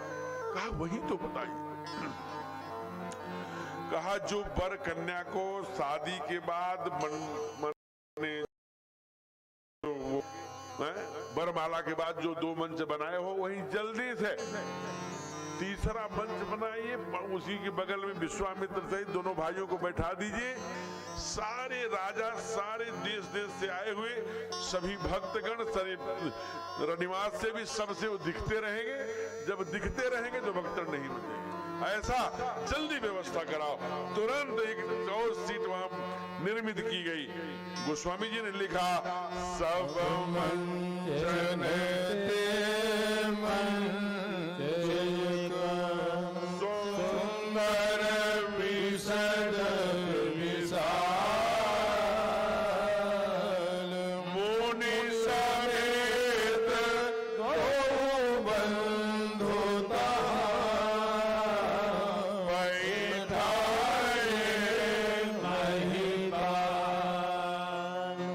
सबसे ऊपर बैठ गए। सब देख रहे हैं, अरे ये तो मेरे मित्र जैसे लग रहे हैं। ये कह रहे नहीं, ये मुझे तो काल जैसा दिख रहा है। कोई कह रहा है ये तो बच्चे हैं, ये कैसे आ गए। कोई कह रहा नहीं, ये तो हमारे भगवान जैसे दिख रहे हैं। कोई कह रहा नहीं, ये मेरे दामाद जैसे। कोई कह रहा है कि सजन सगे प्रिय लागे जैसे, मेरे रिश्तेदार जैसे। गोस्वामी जी ने कहा गिनाते रहना पूरी रात, वैसे ही 6 बजने वाला है। कहा नहीं, मैं एक ही चौपाई में बता दूंगा किसको कैसे लग रहे हैं। कहा बता के दिखाओ। तो बाबा ने लिख दिया, जाकी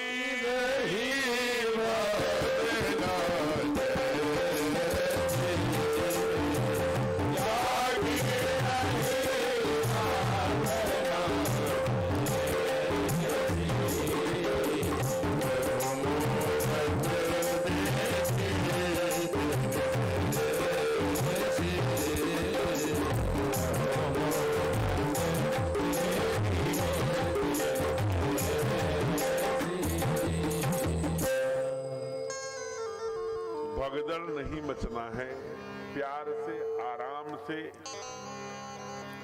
आप तैयार होके आ गए हैं? कितने देर पहले? 20 मिनट। 20 मिनट और तैयारी बना के रखिए चकाचक। चूंकि आज विवाह की घोषणा हो गई है, इसलिए विवाह होना है।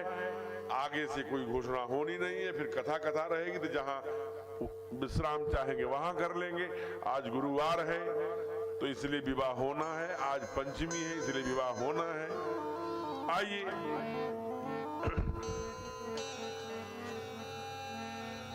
गुरुदेव अब क्या करना चाहिए?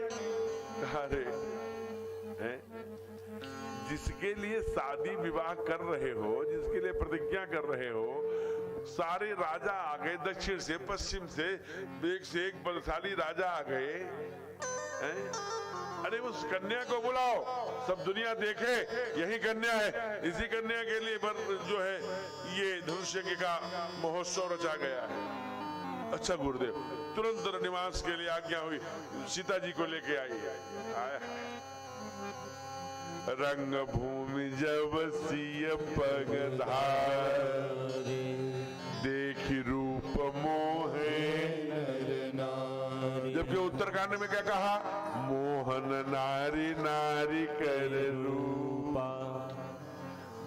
न पुरुष पुरुष को देखकर मोहित हो सकता है, न स्त्री स्त्री को देखकर। लेकिन यहाँ उल्टा हो रहा है, मैया को देख करके स्त्रियां भी लोभित हो रही हैं, आकर्षित हो रही हैं, मोहित हो रही हैं, और पुरुष की तो गणना नहीं है। भक्तों ने बड़ा अच्छा, केवल एक अंतरा बड़ा सुंदर भजन गाया। क्या गाया? अरे धीरे सुकुमार सिया प्यारी,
प्रेम से बोलिए राघव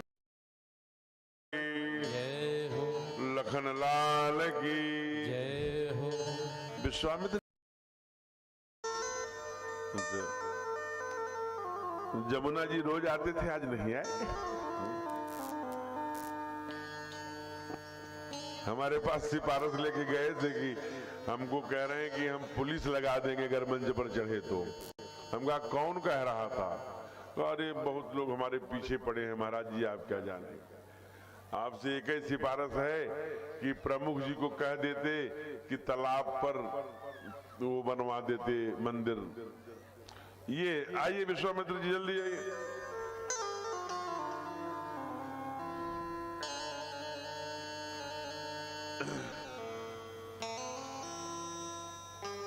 आइए जरा।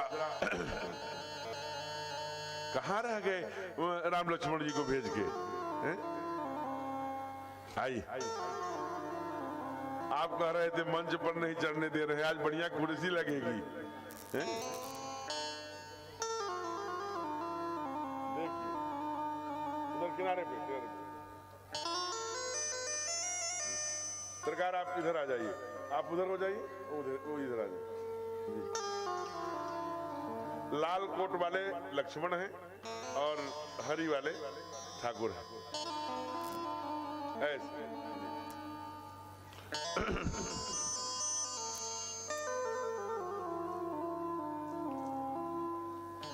आइए, मैया आ गई है। ऐसा अब इतना सुंदर भवन बना है कि जहां महारानियां बैठी हैं उनको कोई नहीं देख सकता, लेकिन वो सबको देख सकती है। ये राजमहल की रनिवास की व्यवस्था थी। एक गद्दार ने इतना ही तो कहा था कि अगर ऐसे नहीं तो पद्मिनी को शीशे में दिखा दो, लेकिन शीशे में भी दिखाना मंजूर न था। ये हमारे मराठों की वीरता थी। तो निवास में ऐसा बना है कि वो सब देख सकती है, लेकिन वहां कोई देख नहीं सकता। और उसी समय गुरुदेव अब क्या करना चाहिए? भैया ये फंसा या तो मेरी गला जा रही है। अब क्या करना चाहिए? कहा अब आपको हाँ आपकी आवाज आ रही है एकदम। आप आना क्या कहिए? बस ठीक, मेरी नहीं आ रही ना। हाँ, जो भी कारण वो बैक नहीं आ रहा, इसलिए मुझे उधर आवाज ठीक जा रही है। ठीक जा रही है। क्या करना चाहिए? कहा अब अपनी प्रतिज्ञा। उसी समय चारण बुलाया जो बताने वाले हैं, और क्या पुकार कहा?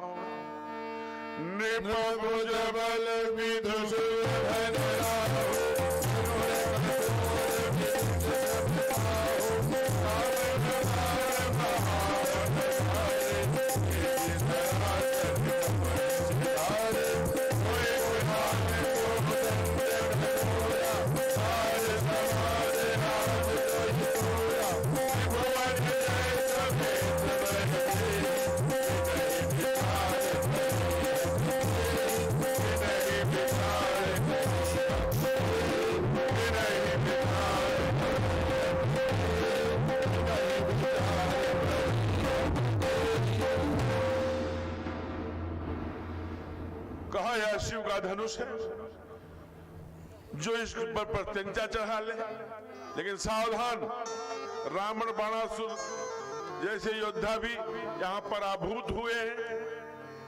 ऐसा शिव का धनुष कठोर है।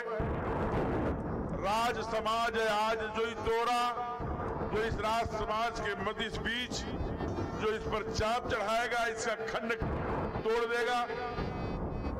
कहा बिनहि विचारि बरई हठ तेई का कौन? कहा त्रिभुवन जय समेत बैदेही, जो पूरे त्रिभुवन में अजय है। ऐसी वैदेही का वर्णन केवल धनुष तोड़ने मात्र से हो जाएगा। इतना सुनते ही सारे राजा घबरा गए।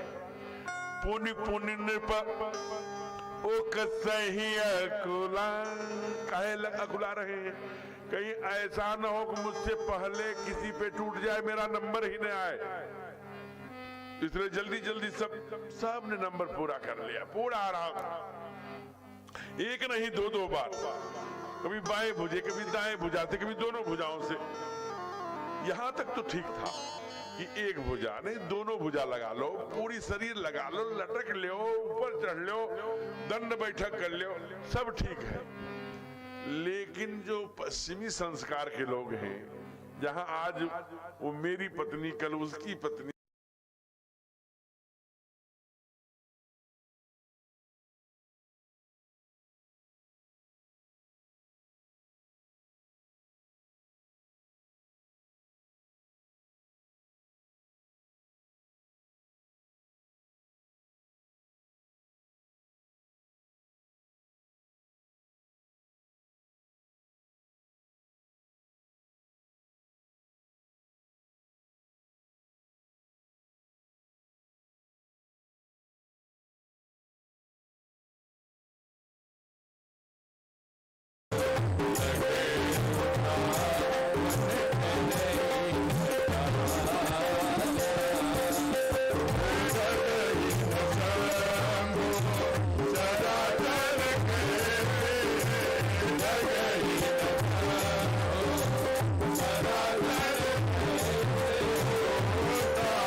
10,000 राजा उस धनुष को पकड़ के उठाने लगे, कहे लगे उठावन तरई न तारा। तरई न तारा मतलब सरका भी नहीं। भी पीछे उदाहरण दिया, तिल भर भूमि न सके छड़ाई। अरे बाप रे, अब तिल को जरा सोचिएगा, सारी वीरता, सारे राजा जब 10,000 नहीं उठा पाए, जनक जी का जैसे प्राण निकल गया हो, सुनने को गिरने लगे। कभी गुरुदेव को देखते हैं, कभी रनिवास की ओर देखते हैं, कभी राजाओं की तरफ देखते हैं, कभी अपनी बेटी की तरफ देखते हैं। बेटी की तरफ जब देखते हैं, शीश झुका लेते हैं। हे विधाता, ये क्या किया? मैं अपनी प्रतिज्ञा छोड़ दूं तो दुनिया में अपयश लगे? क्या मैं अपने बेटी का जीवन विफल कर दूं तो बेटी के जीवन विफल करने का दोषी बनूं, पाप लगे? मुझे क्या करना चाहिए गुरुदेव? सबसे पहले ये करना चाहिए गुरुदेव कि जो सामने राजा बैठे हैं, इनसे कहिए ये अपने घर घर को जाएं, अब इनका कोई काम नहीं। क्यों बैठे हैं? गुरुदेव ने कहा इस आशा में बैठे हैं कि शायद किसी पे जब धनुष नहीं टूटा तो आप अंत में हार थक के जिसका थोबड़ा सबसे अच्छा होगा, शायद मैया उसी के गले में जयमाल डाल दे। आंसुओं के साथ मुस्कुराए जनक। कहा इनसे कहो का पुरुषों से, का पुरुष क्या कहे?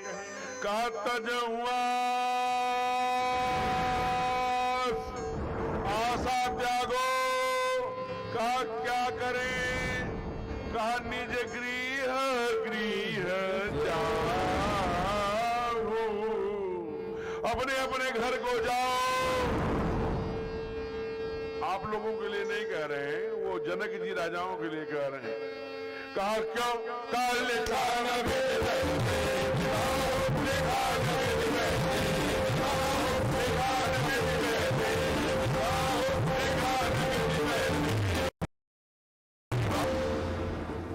चाहे ये दुख में ही लेकिन क्रोधित थे जनक।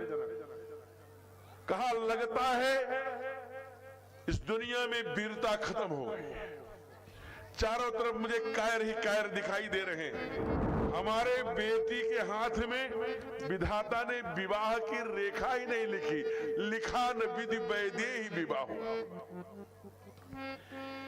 के कारण, चाहे बेटी के जीवन विफल होने के कारण ही कहे हों, लेकिन ये दुनिया के लिए एक प्रश्न था। देश देश से कोने कोने से राजा आए थे, पूरे विश्व की वीरता थी, लेकिन कोई ठाकुर बातें करते हैं। आप जहां रघुवंशी का की बातें कोई नहीं कहता। आपको पता है अगर भैया सुने तो इस जीवन धनुष की बात करते हैं, पूरे ब्रह्मांड को, तीनों लोगों को